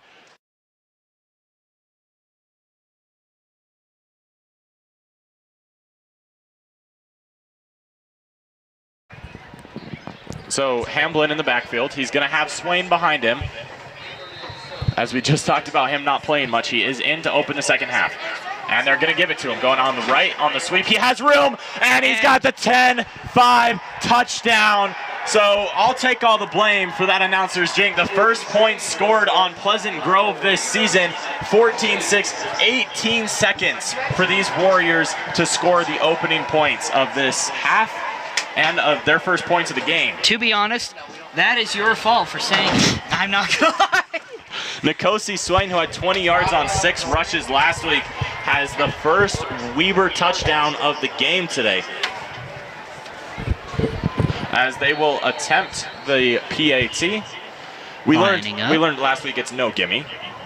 For at least Pleasant Grove's case, we learned that it's no gimme. Here's the kick, and right through the uprights. So 14-7. And we've got a ball game. We knew that coming into this half that it was going to be a ball game. In the first 18 seconds of the game, of the half, Weber scores. I did, for those of you interested, I did just get a text from Jared Ramirez, who's usually on the sideline filming and working those edits that you'll see, quick turnarounds, great work by him. He got a text. He is watching the stream from California, so we've got some guy out there. And the Vikings will receive the kickoff. It basically feels like they're receiving this second half kickoff. It's been 18 seconds, and we already have a touchdown. Weber right back in this game. As we were saying during halftime, never count them out. As it was the rushing touchdown by Nikosi Swain, his first of the season. And the first touchdown scored on Pleasant Grove. I know I've said that, but it took, I have to do some quick math in my head. It took 1 hour, 12 minutes, and 18 seconds of game time for a team to score on this Pleasant Grove defense. Now, that's still a pretty good record. It's still something to definitely be proud of for Pleasant Grove, so nothing to hang your head on. Do you think they're going to attempt an onside kick? The Pleasant Grove set up for them to attempt the onside kick. The deepest guy's at the 20. Everybody else is up front. I don't agree if they do decide to go for the onside kick. If I was a Weber fan, I haven't watched much Weber football this year, so I don't know if that's what they usually do. And it's a squib. He has to run and go get it. The ball is live, but it goes out of bounds. So that's a free kick out of bounds penalty, is that flag that you just saw fly. So ultimately, Pleasant Grove will get the ball after the catastrophic first kickoff. The first play of the half.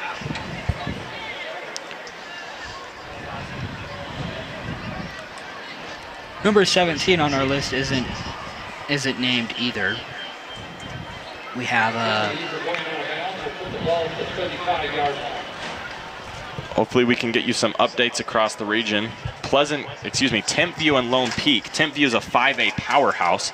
Timpview and Lone Peak are tied in the second quarter, all knotted up at 21. with three receivers on the left side of Carson.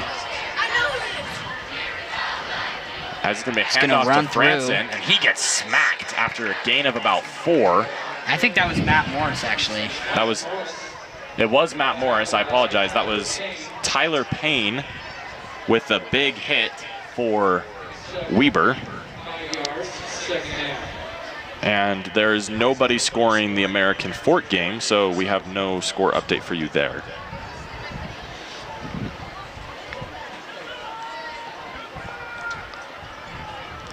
As Rasmussen takes the snap.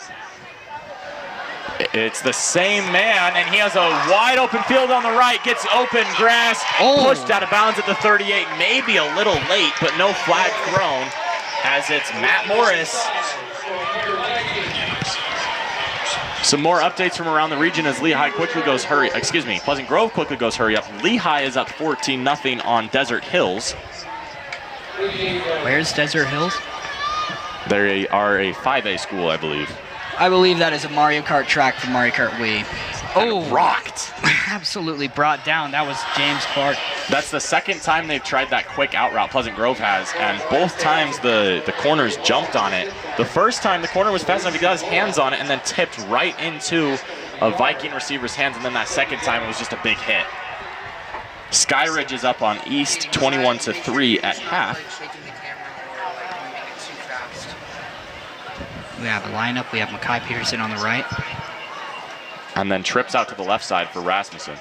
Snap taken, looks right, throws quickly right. Oh, incomplete. Just away from the outstretched hands of Mackay Peterson. Some Weber fans that may be looking for revenge from last week. Alta is beating Westlake 7-6 at halftime. And we will keep you updated through region scores throughout the game. And we will hit Region 1.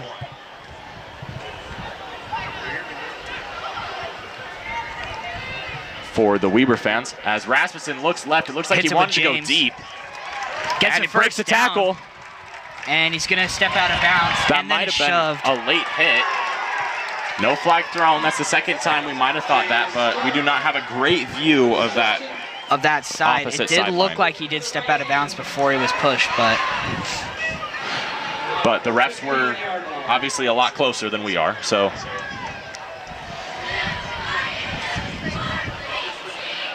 We decided that number 20 is this guy, right? Yes. Trevor Brady. Brady. It's with a B. Brady. As a ripped down in the backfield. Looks like he might have gotten his hands around the head, but no flag flies. That's Aiden Franson. For Region 1 in 6A, Syracuse beat Brighton 23-17 yesterday in a well-fought game. They'll face Harriman a week from today. Farmington, who Pleasant Grove played last week, is facing off against Bountiful right now. In Farmington, there are no scores for either game, so we just know that the game is going on. As there's the snap looking left, there's a fade. Touchdown Vikings! Sean Cottle and he'll flex on him. 27-22-7 goes your score as the Vikings with a big touchdown. That's Sean Cottle, and that's Carson Rasmussen's third passing touchdown of the game, all to different receivers. He's hit Cale McCoy, Mackay Peterson, and now Sean Cottle. Vikings with a chance to take a 21-7 lead on this kick. Sean Cottle with quite the storied game here, having that. Oh, we're getting lots of feedback here. As Davis is beating West Jordan 24-7 at halftime. All right, Russ, we're getting feedback right now. As Weber currently playing Pleasant Grove, as you can see. Fremont is playing Roy in Fremont. And Roy is winning 18-14. That's kind of a unique score to have in a football game, but 18-14 is the score for the Fremont Silverwolves. And then Layton, as there's a flag on the play. It's not on the touchdown. It's on the kick. It will move Pleasant Grove a little closer is what it seems. Oh, it was a false start on Weber. So it seems like you could easily see Pleasant Grove going for this. Yeah, they keep the kicker out there. Just might play it safe and take the 14-point lead. Rasmussen, the holder. He's been the holder for all 3 PATs. And that one's low, but through the upright. So 21-7 goes your score. Your final score update, we will see late in 2 weeks from today. Pleasant Grove will. They are beating Northridge 13-7 at halftime. So those are scores from around Region 3 for Pleasant Grove and Region 1 for the Reber Warriors. Not the Wildcats, they're the Warriors. As I constantly remind myself whenever I try and make a comment about that. You're okay. And I do apologize for my first half miscues. There's 9:42 remaining in the first half. In the third quarter, third time's the charm. There's 9:42 remaining in the third quarter. We've already seen 2 touchdowns, 14 total points scored here in this half, and that's all we saw in the first half. Have you noticed anything that has maybe caused the speed of scoring, or is that just something that you think is just I think both offenses are playing more explosively than they were. Like putting in more work, like playing more intense, and you know, I think it's affected both teams. Obviously, Weber scoring 18 seconds into the quarter, and Pleasant Grove getting a couple of huge plays by James Clark, and then an eventual touchdown by Sean Cottle. And you kind of get to think for Pleasant Grove that it really becomes running the clock off is your main goal. Running the clock off and obviously trying to score. Weber, it's not too, you don't have to panic about needing to score quickly as he's brought down at the 30. The tackle made by... It almost looked like he got pantsed there, I'm not going to lie. I believe Alton Pine makes the tackle for Pleasant Grove. It's not late enough that Weber has to worry about scoring quickly, but maybe the way they played their timeouts in the first half was a little unique. They used all 3 timeouts in the first 10-ish minutes of the game. And then in the second half, they haven't used one yet. I'm not shocked that they haven't used one yet.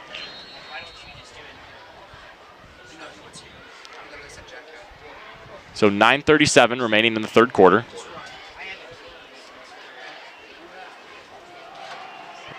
As it's a sweep out to the left, and there are 5 Viking jerseys there to bring down Nkosi Swain, who we have seen more in this first 3 minutes of this third quarter than we did in the first half. He scored the first touchdown of the half, 18 seconds in. And he will stay in the game with Hamblin.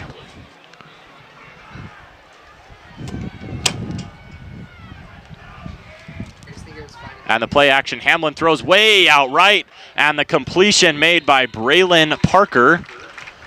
And it will be a 3rd down and 5 or 6. It's going to be 3rd down and 4. I apologize. 21-7 the score with 8:45 remaining. Weber trying to drive and make it a 1-score game again. As it's Hamlin. Or they take Hamlin out of the game. It's Tyler Payne in at quarterback. They've run the Wildcat with him a couple times. He hasn't thrown the ball yet. So I don't expect him to here. He might run it, and he will. It's a quarterback keeper. Running up the middle, and he almost had room. Bronco Winterton laid a shoulder into him. He bounced off, but it slowed him down enough for another Viking to catch up with him. But a 1st down for Weber. As the clock is ticking. That was Tyler Payne on the run. And Payne will exit, and they'll bring back in Hamblin. So the Vikings faced a Wildcat offense in their first and second round of the playoffs last year against Bingham and Cypress. And they fared pretty well against it both times. Neither team ever really made an attempt to pass. So this Weber team, is a little different. As Swain's going to be on the right hip. Taking the snap, it's going to go to him. And he just can't get past a bunch of Viking defenders, as ultimately it's Riker Mickelson, I believe, who makes that tackle. Tyler Brown made that tackle. Matyra Brown. And it's going to be second down and long. Second down and about 15, 16-ish for Weber. Make sure you don't move so fast. So Hamblin in the backfield. He's going to have Swain behind him. And then 2 wide receivers out to Hamblin's left side and 1 man to his right side.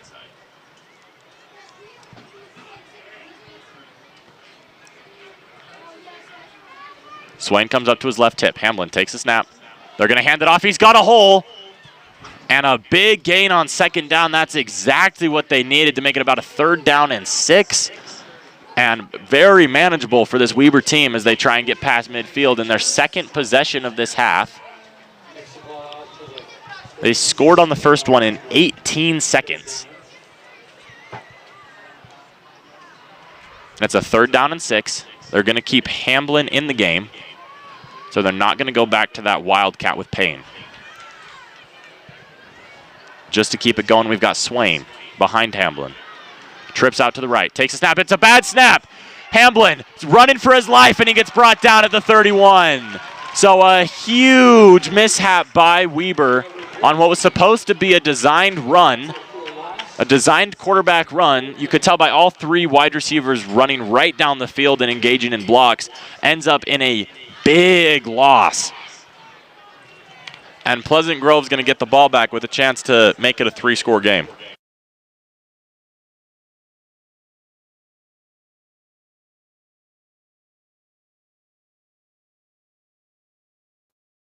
So it's going to be Payne who's going to make the punt. A close call there with Mickelson in the backfield, but the punt goes way out of bounds. And the Vikings are going to get the ball just in front of midfield, just about 45-yard line is where they're going to spot it. So Pleasant Grove's only got 45 yards to go here. As Carson Rasmussen and the Vikings offense will take the field. Sean Cottle is going to take a breather. He's been playing a lot today. He's been playing all offense and all defense. So they're going to give him a breather on the sideline. Bronco Winterton's on the sideline as well. So the Vikings have Makai Peterson in at wideout. And then James Clark and Tanner Blake are in as well.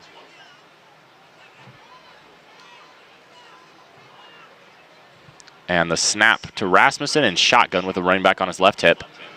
Rasmussen's going to keep it. And they fell for it. He's got some grass. 20, 15, 10, 5.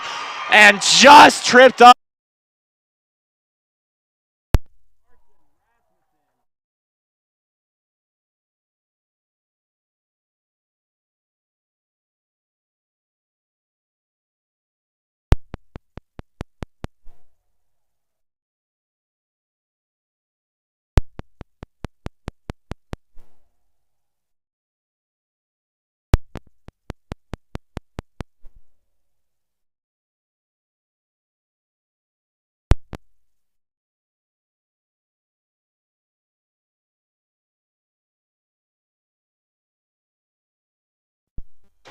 As I apologize, my audio cut out right after the touchdown. But here's the kick, and it's blocked. No good. So 27 to 7 moves your score, as Pleasant Grove has a 20-point lead after a big Carson Rasmussen run, which has scored a touchdown. No need to run another play. Rasmussen with his 4th touchdown accounted for today, 3 passing and then 1 rushing.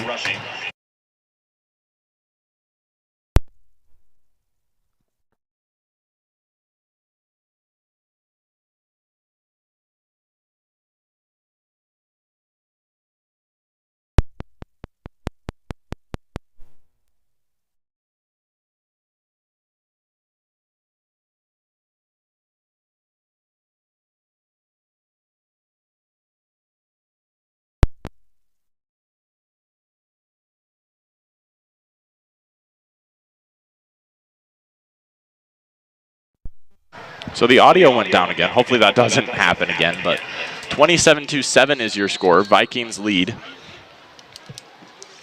And the kick from the 40 is going to be just short of the goal line. They're going to run it out.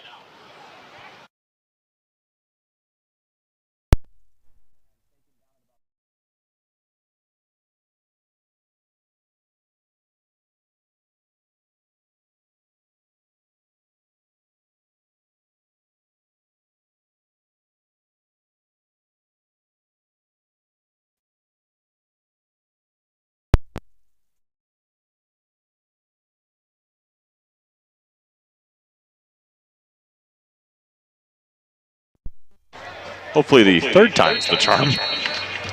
As the Warrior offense will take the field. It's Hamblin in the backfield again, with trips out to his left side, one man to his right, and then he's in pistol formation. Running back moves up to his left hip, takes the snap, looking left, throwing left. It's a screen pass, and there are Vikings all over that. And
so hopefully this will continue to work. I know I keep saying that, but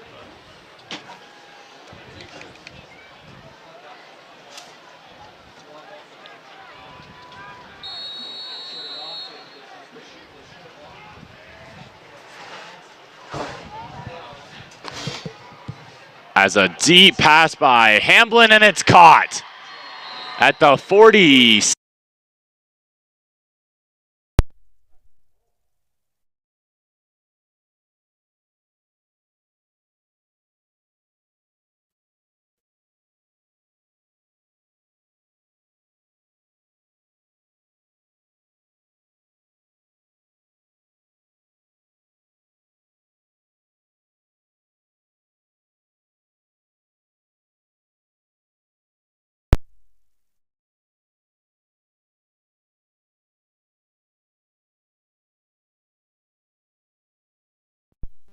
If not, I need to charge you back.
you, actually. I don't care. Because Russ see me on a MacGuffin hunt. That okay. stupid walk.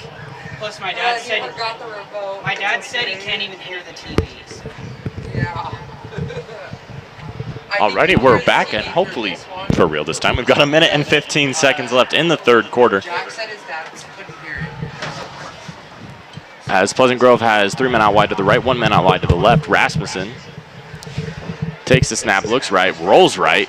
He's going to run it up himself, and Carson is not scared to try and barrel through a couple guys. He's not going to slide for anyone. My goodness, brought down to the 30-yard line. By the way, I'm back. We sent Jack on a wild goose chase to go help us fix our audio. We'd sent him for a different reason, and then thankfully he was already where we needed him to be when we needed some help. So welcome back. You missed a blocked punt. Yeah, I also missed a touchdown. You did miss a touchdown. You did miss a Carson Rasmussen touchdown.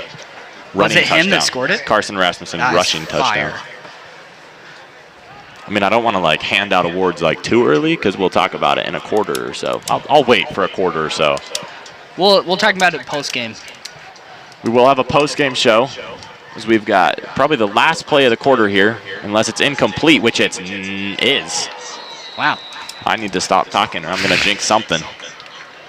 Sean Cottle. The touchdown 18 seconds into the quarter, and then I'm sure all the Warriors fans just want me to like keep talking and keep saying the things that I've been saying, but the Warriors, as we talked about it right during halftime, they're not out of this game. They are definitely not out of this game. The way their offense has been playing, the blocked punt is kind of a punch in the gut, but they still have a very good chance to come back here. They've got a quarter. Franston brought down. As that was Morris. That was definitely 12. Oh, that's 12, bro. He just had it was 12, so it was Franston. As that's going to be the end of the third quarter. Vikings lead 27-7 after 3. We have the fourth quarter coming up.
Welcome back to the fourth quarter. It's Pleasant Grove 27 and the Weber Warriors 7. We've got a third down and about 9 here.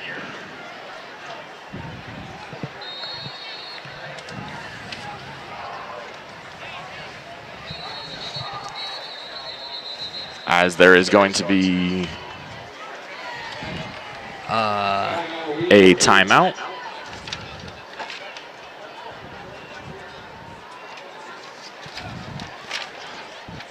So we'd like to turn your attention to your screen. If you're just listening to me and Jack talk, we'd like to turn your attention to the screen really quick.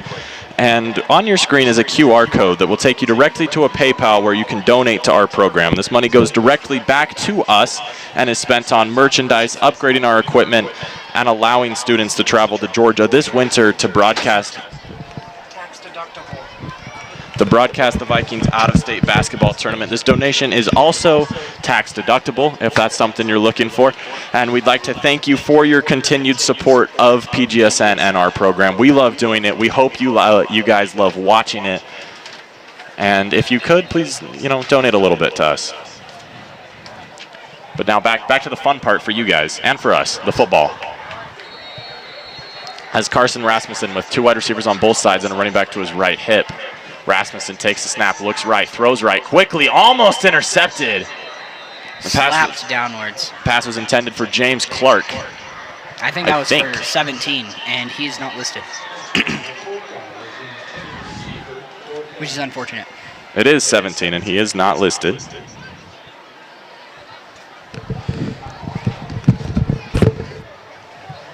check real quick if the other roster has.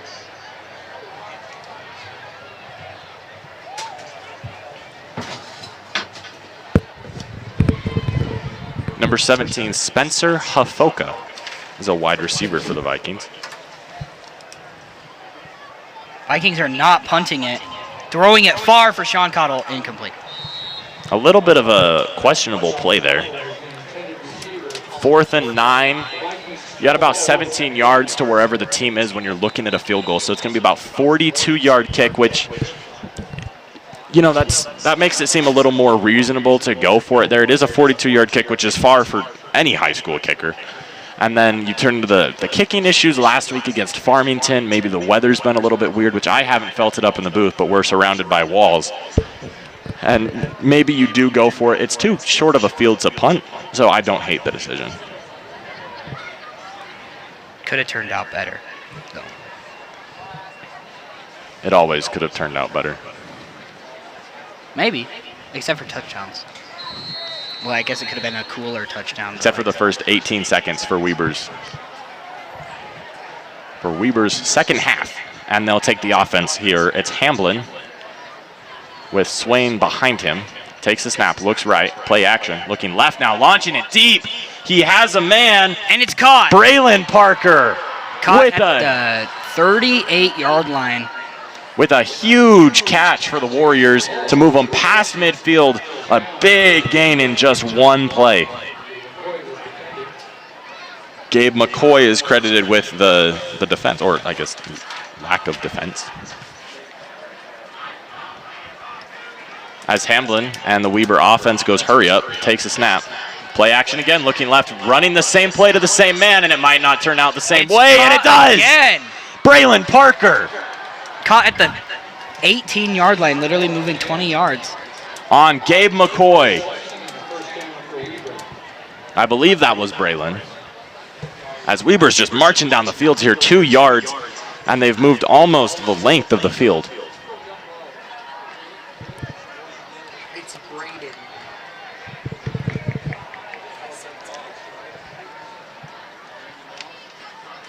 Is going to take a second to look out the Weber sideline. Play clock's taken down. It's at 5.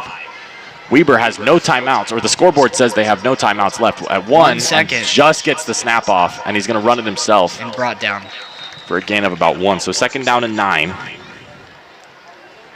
As the clock will continue to run. Again, Weber is not close to out of time. They have plenty of time to still come back in this game. So if you're Weber, you don't have to worry about onside kicks out here, although we might see one again. You don't have to worry about onside kicks, about conserving time. That has to be in the back of your head, but you've still got time to play the brand of football that you play and helps you score the best. And there's no one on the right side. Hamblin with Swain behind him, takes a snap, looks left. That's the only people he's got. They throw that same fade. And out of bounds. Feet were not on the ground. They say he's in. No way. They say he's in. Touchdown for Weber. We'll see if we can watch that one more time. Not quite. I'm not sure his feet were in, but it's not what I think. The ref said it was, so it's a 13-27 game with a chance at a PAT right here. Just some great plays all around by Parker in that drive. 3 big catches and ultimately the touchdown. As they can't review this play, there's no cameras to review it, and a false start will move them back 5 yards for the kick. But man, oh man, that Parker guy can get up. 3 times in one drive. Absolutely insane.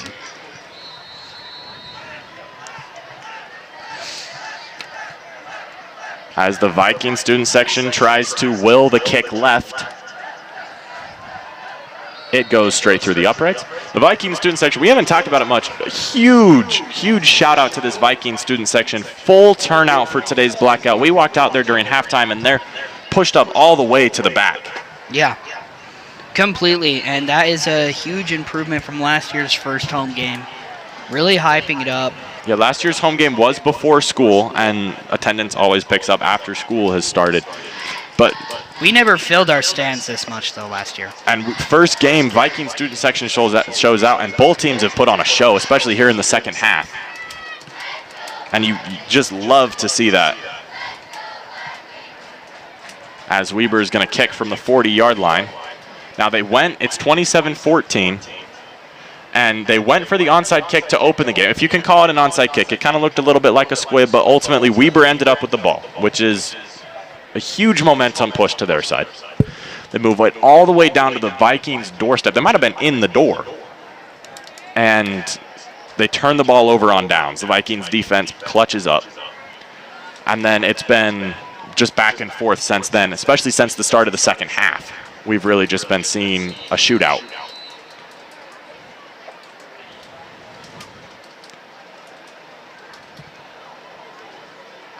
And they run the same kickoff formation they've run earlier every time they've kicked so far this game. And it is booted deeper than the first kick. And it's going to bounce, and it's going to be grabbed. And taken down behind the 5-yard line is Spencer Hafoka. And so the Vikings with not prime real estate here, only up 13. This is a drive that, you have one of two objectives: score, which is obviously your objective on every drive. You want to score, but if the Vikings can cut off 5-6 minutes of this clock, there's 10:03 left in the game. If the Vikings can just run off clock, that's also very advantageous to them.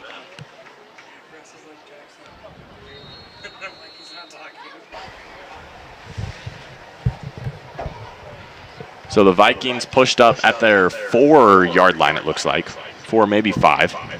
We have Carson out. Sean Cottle way to the left. And almost ripped down at the 1-yard line is likely Franson, but he makes it up to about the line of scrimmage, maybe gains about a yard.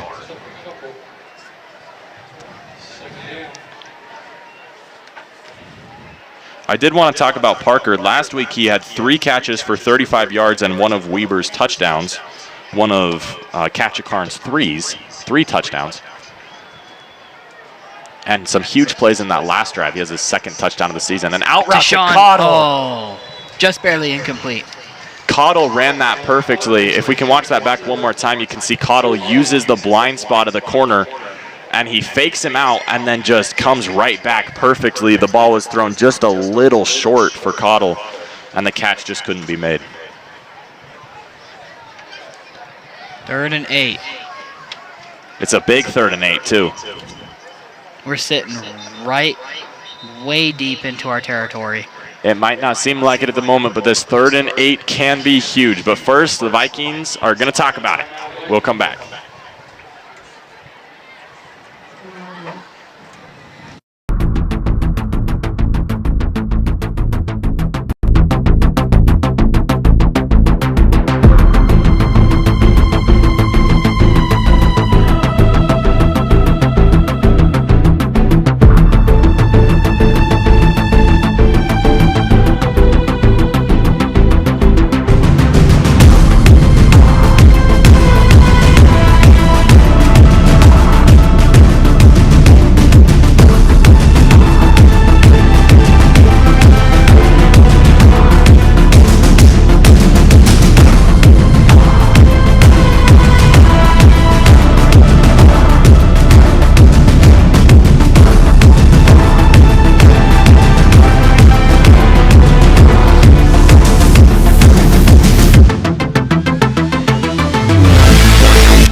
And we're back to Viking football. We did miss one of our plays, but that's all right. And there's a flag on the field. Aiden Franson gets the first down, unless the first down is on Pleasant Grove. That's a big pickup on that 3rd down. It is a Viking first down, is what it says on the scoreboard. And the penalty is on the Warriors. It looks like a face mask.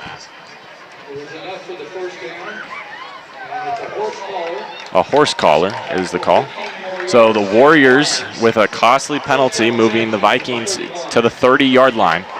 Carson Rasmussen and company trying to have a huge drive. Rasmussen takes the snap, looks right.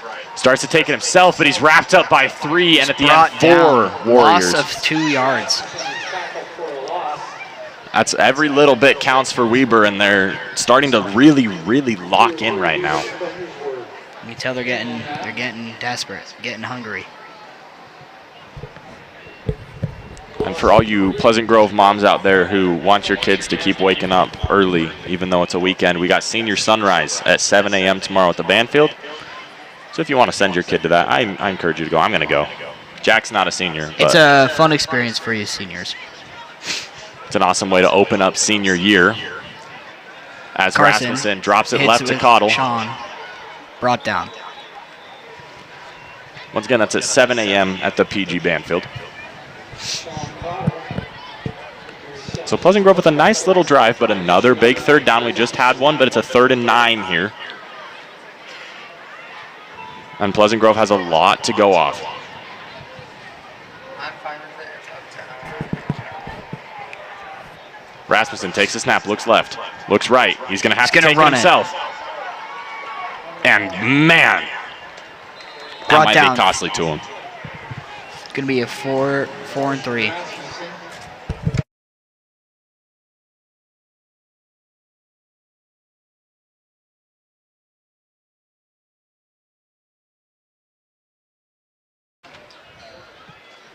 So 7:35 remaining. Vikings with a 4th down and 2.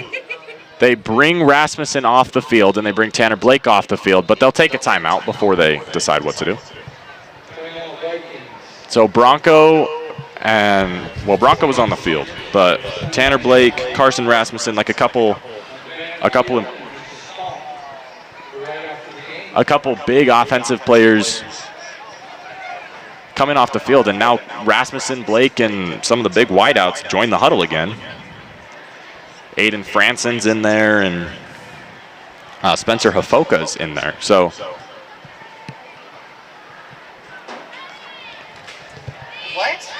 a lot of big stuff going on for Pleasant Grove. You know, that might be just part of the mind games. They might just have a big huddle just to see if Weber will fall for it and what Weber will do when Pleasant Grove trots out whoever they trot out. Hafoka's returning back to the sideline. Rasmussen's staying in. We have a full plan. And Rasmussen's going in the game. So it looks like they're going to go for it. Thoughts on this decision, Jack? Like, obviously in, 20 seconds after this play is over, we'll look back and we'll say that's a good decision, that's a bad decision based off if they get it. But right now, your initial thoughts. I think they're going to get it.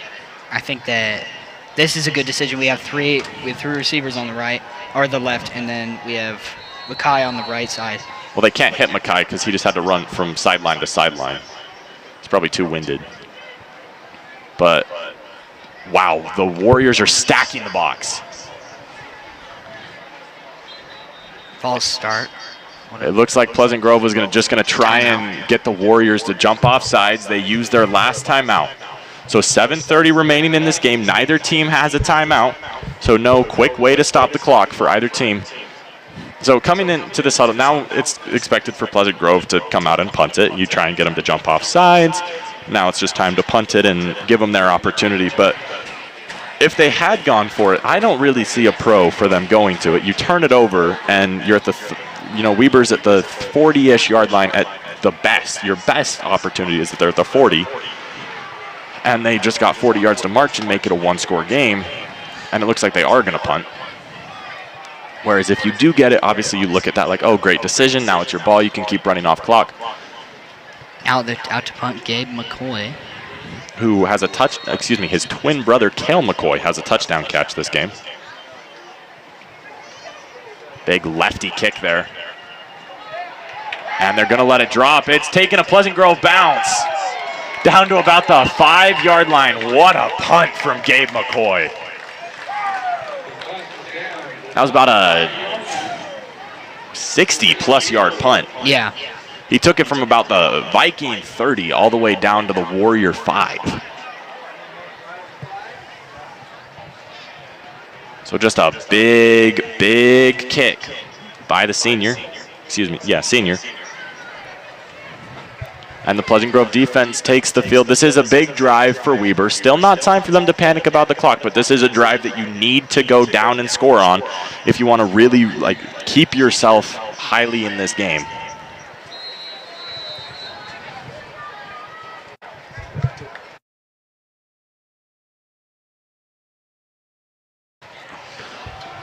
As it's going to be a run that's going to really get nowhere for the Warriors. So 2nd and 10. Really? I think it's 2nd and 11. 2nd and 10, 2nd and 11. You know, we have 7:07 left in the game here. Pleasant Grove leads 27-14. Weber's they've got a really productive game from Swain. He has one of their touchdowns, as well as Parker has a touchdown as well. And Hamblin's played well for his first start of the season. And he's brought down. Basically the same result as the last play. Maybe it's going to be 3 and 10 now. A little bit gained.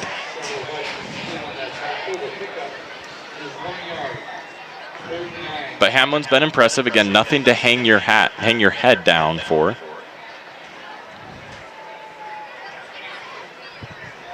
As it's a crucial 3rd down here. And they're stuck in between a rock and a hard place if they can't get this one. There's a snap, looking left, launching it deep, and there's only Bronco Winterton. Oh, just barely.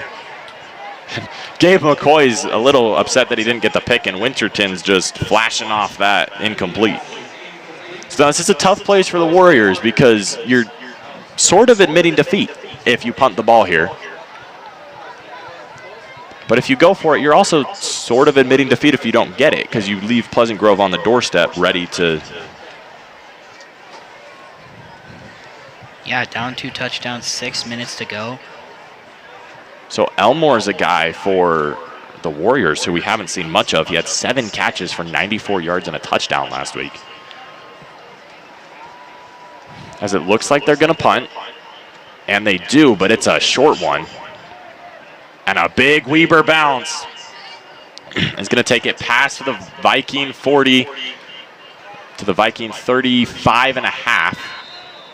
It'll be marked at about the 36. So a big drive for both teams coming up with 5:57 remaining in this ball game. We'll be back. There's a flag. Excuse There's a me. flag on There's the a flag.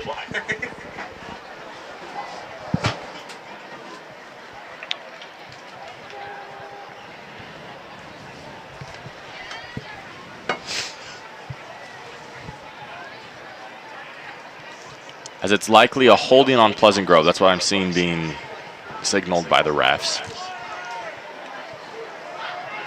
There is a ref standing next to Coach Anderson for the Weber.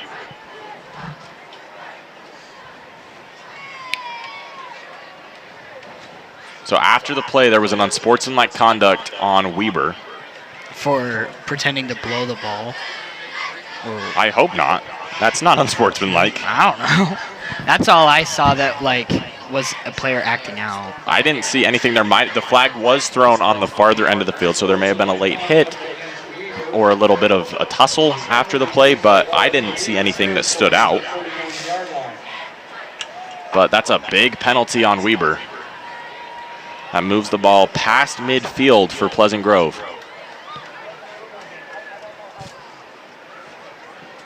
So 49 yards away, trying to ice this game with 5:57 remaining. Carson Rasmussen and company. Rasmussen with 3 passing touchdowns and 1 rushing touchdown.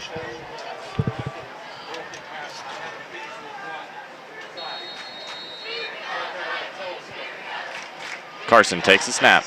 And the handoff to Franson. He's got a lane. That's not Franson, excuse me. It's Morris. Morris. Allen literally can't get them right. Mixing them up both ways. There's too many 2s and there's too many 1s in between Bronco and Clark, and there's too many 2s between Franson and Cottle and Moore. Yes. So clock's going to keep running. Vikings are going to eat as much of that as they can at the 35, 1st and 10. Rasmussen, 2 wide receivers on his right, 1 man on his left. Got a guy on his left hip. It's Franson this time, but Rasmussen keeps it. Cottle with the clutch block. Sean Carson Cottle Rasmussen. and Carson Rasmussen. Touchdown, Vikings. Sean Cottle with the absolutely clutch block here. As Rasmussen with just green grass in front of him. Something that won't show up on the stat sheet was that block by Sean Cottle, which gives Carson Rasmussen his second rushing touchdown of the game, and the Vikings take a 33-14 lead, essentially putting this one out of reach of the Warriors. Do they go for the 2-point to make it a nice, pretty number? Based off the fact that they just kicked it. No, Oh. and the kick was blocked. Blocked. Second blocked field goal. The extra point is blocked.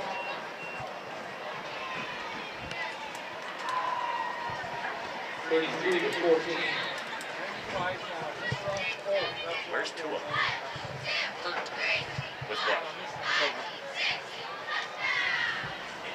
So Vikings with a 33-14 lead will kick off to Weber.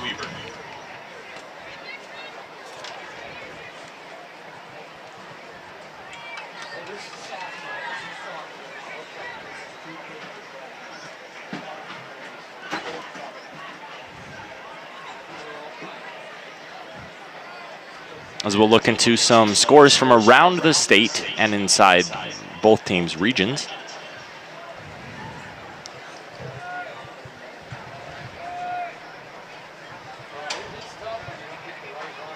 .5:23 to go.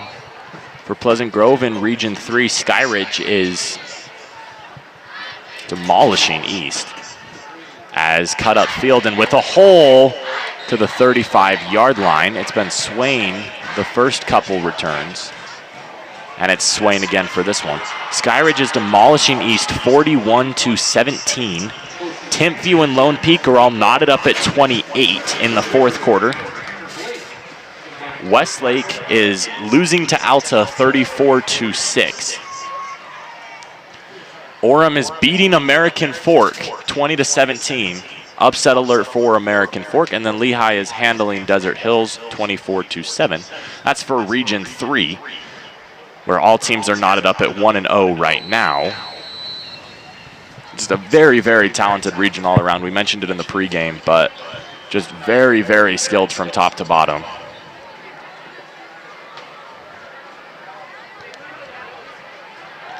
As looking left and throwing left and intercepted. Gabe McCoy, 10-5, touchdown Vikings. Pleasant Grove. 39-14 moves the score. The second McCoy brother to score a touchdown today, and the Vikings are laying it on. Flag on the play.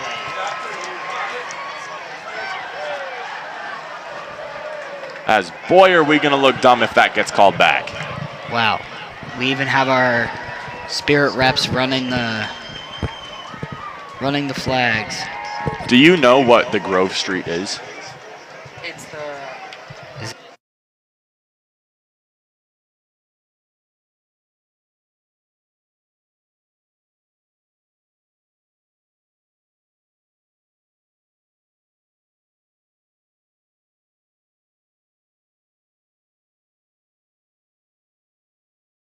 Unmute it.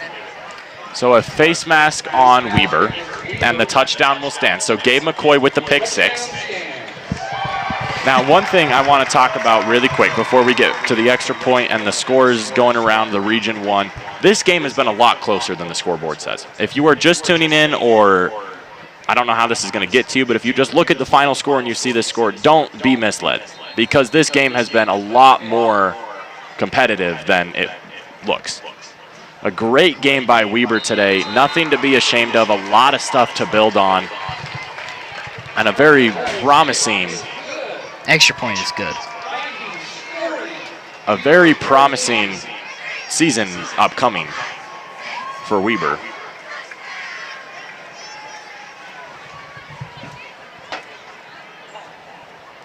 As scores around Region 1, Northridge is beating Layton 19-13. West Jordan is losing to Davis 27-21 late in the fourth quarter. And there's no score for Bountiful Farmington or Roy and Fremont. So no update from you there. And then if you give me a second, I can look into Region 2 to look fully into the 6A slate, as that is where Corner Canyon left, as Lehigh has joined Region 4. So the face mask moves the kickoff up to the 45. So Corner Canyon is playing a really, really good out-of-state team. They're playing Bishop Gorman, and they're holding their own. They're knotted up at 28 with about 8 minutes to go. As that kick is boom out the back of the end zone. So this Corner Canyon Bishop Gorman game, this is a game that Max Preps ranked as the 4th most exciting game of the week across the nation. This Corner Canyon Bishop Gorman game is. And Bishop Gorman just scored there, about 8 minutes to go in the 3rd quarter. I don't know where you can watch it, but I'd love to watch it. So Ridgeline is beating Riverton, or excuse me, they beat Riverton. I believe the game is over 25-21. Copper Hills beat Murray 41-17, and Bingham just edges past Crimson Cliffs 27-23. I believe all those games are final.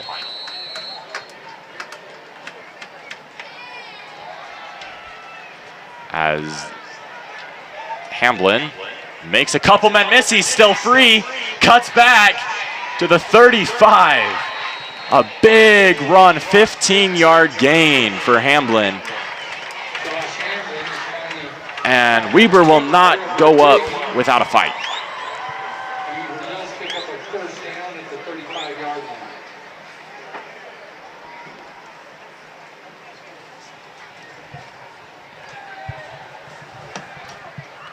First and 10 at 35 for Weber. Hamblin with Swain behind him. 2 wide receivers out wide to the right, and then 1 tight end behind the line of scrimmage, and 1 man way out wide to the left.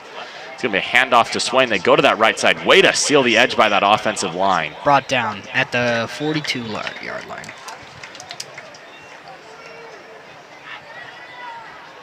So this has been a great game to watch. Again, the final score will not show how close this game was. This was not a gimme for Pleasant Grove. A great effort given by Weber, and I've said it before and I'll say it again, but they have a lot to look forward to. As Bishop Gorman scored another touchdown, so they're now beating Corner Canyon 35-28. As Hamblin rolls out left, and he's going to take it himself, makes a man miss, and he bursts to about the 48-yard line for a first down and 10.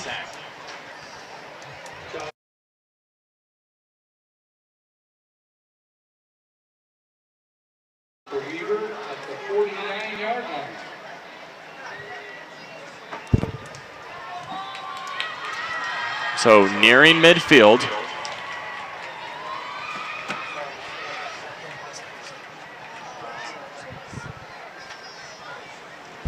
Hamblin takes a snap. Handoff to Swain up the middle. Crosses midfield to the 47. So Pleasant Grove has by no means put in like backups or anything like that. They still have first team out there. Still putting in the work. And Weber's moving the ball. Hamblin, we've talked about it before, I'll say it again, has looked great in his first start of the season. I'm not sure if it's his first start on varsity, but he is a sophomore. As Ketchikarn did not play, as that tackle by Jake Clausen, with a little help from Matt Morris coming in. For Weaver, Jake Clausen. Post on that tackle. Can you not overlay the graphic on the screen? It did, but it didn't at the same time. But I'll fix it. All right, then. we'll do that next break. 3rd and 3. Hamblin with 2 wide receivers out wide to his left, 1 man to his right, and Swain comes into his left hip. Takes the snap, rolls left, keeps rolling, looking deep, and he has a man. Flag on the play, almost intercepted by Pleasant Grove. You saw his man was Braylon Parker. Gabe McCoy was lurking, and he had himself in a great spot where he knew that Hamblin couldn't see him, and I had a chance at the interception. but couldn't come down with it, and the flag might have negated it anyway, as it would not have. It's a holding on Weber that really just kills some momentum that they had. Even if the momentum doesn't help them win this game, this is momentum that would be just great for them going into, am I misled? It is a holding on Weber. It is. Even if this momentum doesn't, win them the game today, it might be out of reach. There's 2 minutes left in this game. This is some momentum that could be huge for them going this game.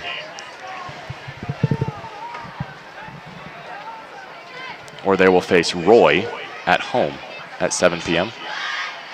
That will be a week from today on the 25th. So at the 46, dropping back, looking left, throwing deep, going for it all. Might have just thrown it out of reach of everyone with 1:32 remaining.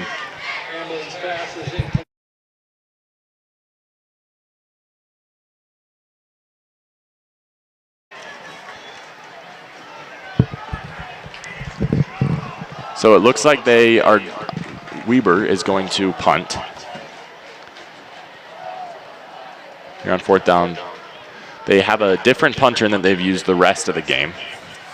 In right now is Alex Johnson. They've been using Tyler Payne throughout the rest of the game.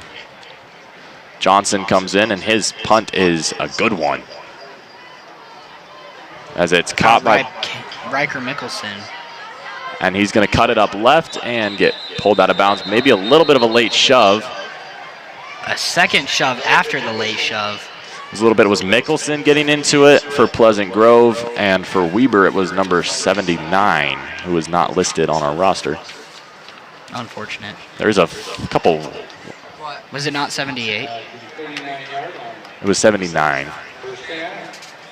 So 1st down and 10 for Pleasant Grove. They're probably going to kneel.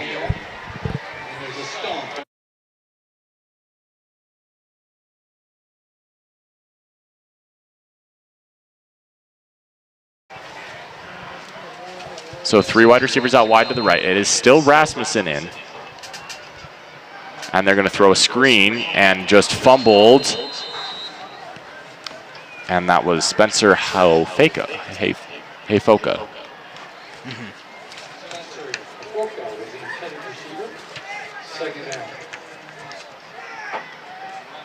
Drop pass. So 2nd down and 10 with 1:19 remaining here in the 4th quarter and in the ball game. Vikings lead 40-14.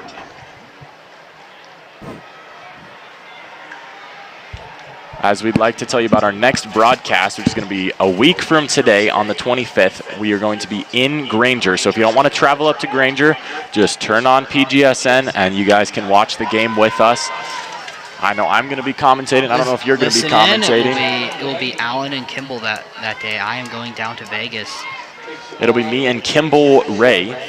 Broad coverage will start at 6:45 p.m. The game begins at 7 p.m. We encourage you to tune in to watch the pregame show, watch everything we have to offer before the game, during halftime, after the game. We're super excited for the rest of the season. We'll hope you'll join us next week at 6:45 p.m. on Friday as we face Granger. So clock ticking down. This will be the last play of the game, as Carson will just kneel the ball. So that's going to be it, as the Vikings beat the Warriors 40-14. Pleasant Grove comes out victorious. A lot of good stuff on both sides that we saw today, and a lot to build on for both teams.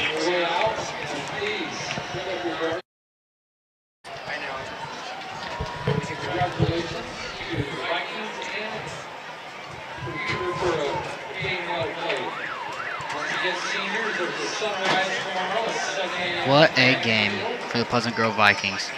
We're glad that you guys tuned in today. We will have a pregame show in just a second. We will have a postgame show. Postgame show, excuse me. Yes, we will have a postgame show in a few minutes, so stay tuned for that, and we will come to you with lots of stats and stuff and some other news about next week's game, and then we'll sign off for the night. So we'll see you then.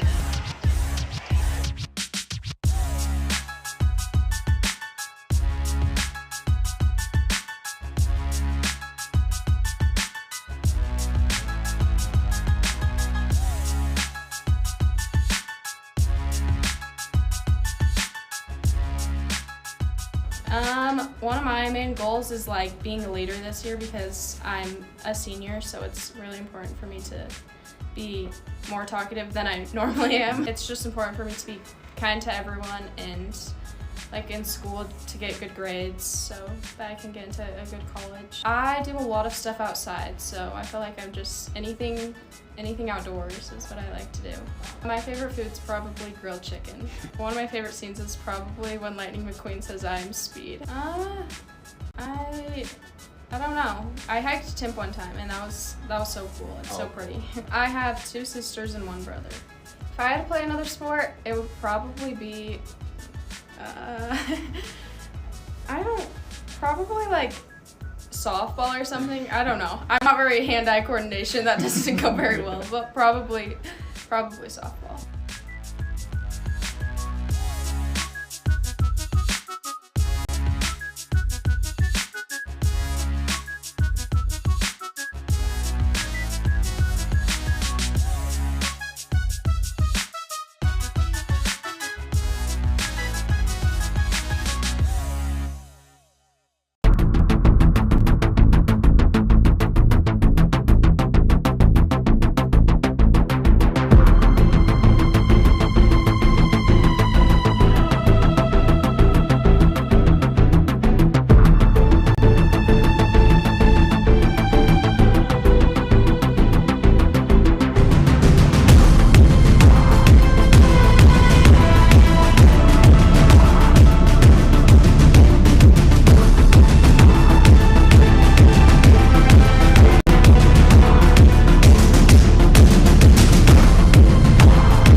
So we'd like to welcome Tayden Merritt here into the broadcast. You were upstairs running the camera all game. Just come with me, right behind me. So you were with me you were upstairs running the camera all game. Was there something you noticed on the Pleasant Grove defensively, offensively, special teams, just something that really stuck out to you as like, this is something they did really well this week? I just thought that the picks, that was one of the big things, was Pleasant Grove. They had like 3-4 picks, right? Am I correct? And then who's the quarterback? Carter Rasmussen? Yeah, so Carson Rasmussen with just some really good plays. He threw 3 touchdowns. He had 2 rushing touchdowns himself. Just some really big offensive production for Pleasant Grove. And then defensively, like you said, Bronco Winterton with a pick, Sean Cottle with a pick, and then Gabe McCoy had the pick 6 that went all the way back to the house. And he caught a touchdown, right? I think Gabe just had the 1. Yeah, didn't he have a touchdown too, though? Kale McCoy caught a touchdown. Okay. But Pleasant Grove played a great game. Their kicking was good. I mean, they were just playing football. Just really well-rounded, really all around. Just something you can really build off next week. Defense played really well. They allowed points this week, which is, I guess, not really a letdown, but a letdown from last week, which was the shutout. Coming back next week, we play Granger. Hopefully that's something that can get them back on the right foot. So something that, obviously you noticed something we did well. Is there something that, like, you can look at, like, this is something that we could improve on over the next week to go into Granger looking better? I think that really the special teams, we missed a field goal in the 3rd, and then we got a kick blocked. But I really thought that we did a good job on everything. I mean, kickoffs, I think could have been better because we let them to the 40. But yeah, so the opening kickoff that, you let them receive the kick, obviously that's not something you expected to happen, especially after the 5-yard penalty pushed them back. That's not something that, you're expecting to push them back. And then as well as the blocked kick and then the missed kick is something that you just really can't see happening consistently if you want to compete for a state championship. Yeah, I mean, I saw some good things with the punting. Punting was good because they punted the ball over to the 10 and then they downed it. I thought that was really good, but yeah, the punting was really good. Obviously, they didn't do a ton this game, but enough that's something you can focus on going into next week. So once again, this is Tayden. He was upstairs on the camera all game. Wanted to give him some recognition. He did a great job up there, as well as our producer, Caden. You probably just saw his head. And then our advisor, Russ Mayo, was down on the field with us. Just going through the game, just helping us out with a couple things, and he's a great advisor all around. So just to give them a little bit of thanks that they probably won't get because they're not the ones like me and Jack talking on the microphones in front of the camera. So we'll cut to a little break. We'll get Jack back, and we'll wrap up this stream. Thanks for joining us, guys. Sorry, bro. You did it.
State, which is a pretty big goal. We all just want to like play together and work as a team.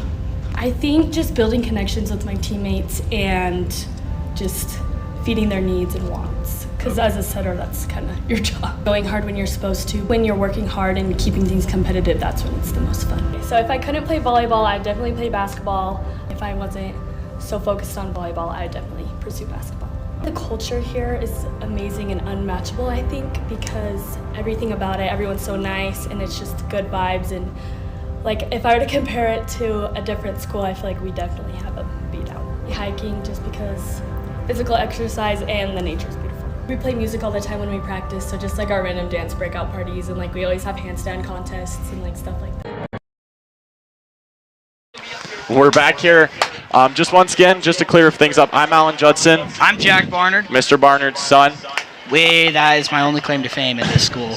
So, except for being PGSN's head commentator. I don't know about that one, man. So, with looking over the last game, Hamblin with the 2 picks really impacted them. That's something Weber has to look to focus on going forward. They had 3 turnovers last week. They lost the turnover battle. This week, I think it ended at 0. I think there was 3 turnovers for each side. We're going to have our producer walk past us. Pleasant Grove might have had 1 more turnover, but the turnovers are something to focus on for Weber. Yeah, like we're talking about improving Weber's game right now, what they should do. I think that the amount of intensity that they were playing the fourth quarter with is what they should be doing the whole game, but also they were really playing really sloppy the first half. And that wasn't just Weber. That was kind of an all-around thing. It was like both teams were sloppy. It's just that Pleasant Grove kind of pulled together faster. And then at the end, they got so intense and desperate that they threw an interception, right? Like at the end, just to try and get something to go. Like, I don't know, like put salt in the wound, like that. A touchdown didn't really do much except for make the score higher because the game was already practically put away for Pleasant Grove. But as far as Pleasant Grove goes, I think that our performance on the field, as far as our wide receivers, like getting open and finessing their way around the field and getting lots of catches was pretty good. It was good today. Sean Cottle did way better this game than last game. And we mentioned it on the broadcast, something that you're not going to see in the stats that are right here. Our blocks. Hidden are his blocks that he got on that outside edge. The Carson Rasmussen rushing touchdown right at the end of the game that really away from Rasmussen being pushed out of bounds and us being at the 25. And then earlier in the first quarter, we talked about it. There was another Sean Cottle block. It didn't result in a touchdown, but just the extra 4 or 5 yards that got him a first down could have easily ended up differently, and it could have changed the whole momentum of the game. So PGSN player of the game. I'm going on 3. Do you have yours? Me? Yeah. All right, we'll go. I got mine on 3. 1, 2, 3. Carson Rasmussen. I think because of like the plays that Mackay was doing this game and his touchdown really put him as player of the game. Carson is also a respectable pick, though. He had 2 rushing touchdowns. 2 rushing touchdowns and the 3 passing touchdowns is, I think, what really set him apart. He did it on the ground and in the air. Which is kind of funny. I was going to bring up that Carson ran less, did less rushing this game than he did last game, but he had 2 touchdowns this time with no touchdowns. Yes, I think that was something we focused in on the pregame as well. Was Carson really didn't do a ton in the air last week. He went 48% completion percentage, 122 yards, like not a ton going through the air.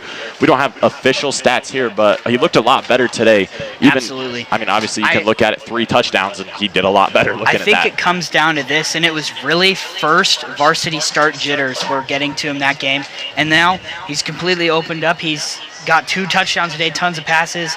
And the Pleasant Grove overall played extremely well, better than they did last week, even though we pulled off a win against one of the better teams in the state. So we will, I guess, talk throughout the week, and the pregame show next week will have our official PGSN player of the game. I got Carson Rasmussen. He's got Mackay Peterson. We'll discuss with Kimball Ray, and because he'll be your host next week with Alan, and yeah, we'll get back to you then. So wrapping it up, tune in next week, 6:45 p.m. is when we will start our coverage at Granger. You don't want to drive all the way up there. It's in South. I'm too short for this. South Jordan, West Valley, something like that. It's all the way up there. You don't want to go up there. Just watch us. Listen to my. Now I'm cut off. Listen to my voice. Listen to Kimball's the soothing sounds of Kimball. Kimball is a football genius. I have all respect for him. He such a good commentator, and we look forward to seeing you there. If you would like to see PGSN insider content, please follow the Instagram at @_PGSN_, and you will be able to see highlight videos, scores, and insider content for words that we have to sneak into the broadcast. I think that we didn't get all of them today. We missed 2. Unless we say quesadilla and Frankie right now. I don't know if that counts. That's too easy, man. Too easy. That's too easy. Yeah, it doesn't count today, so we get pie face. I don't know the punishment, but it is pie face by Russ Mayo. So if you want to see our advisor pie us both in the face, that will be on the Instagram. That'll be on the Instagram. Please follow it. Like we have so much great content that our fellow classmates make, and they put in so much work. So really want to appreciate them. So once again, thank you for tuning in. For the last time, I'm Alan Judson. I'm Jack Barnard. Thanks for tuning in today. We'll see you next week at 6:45.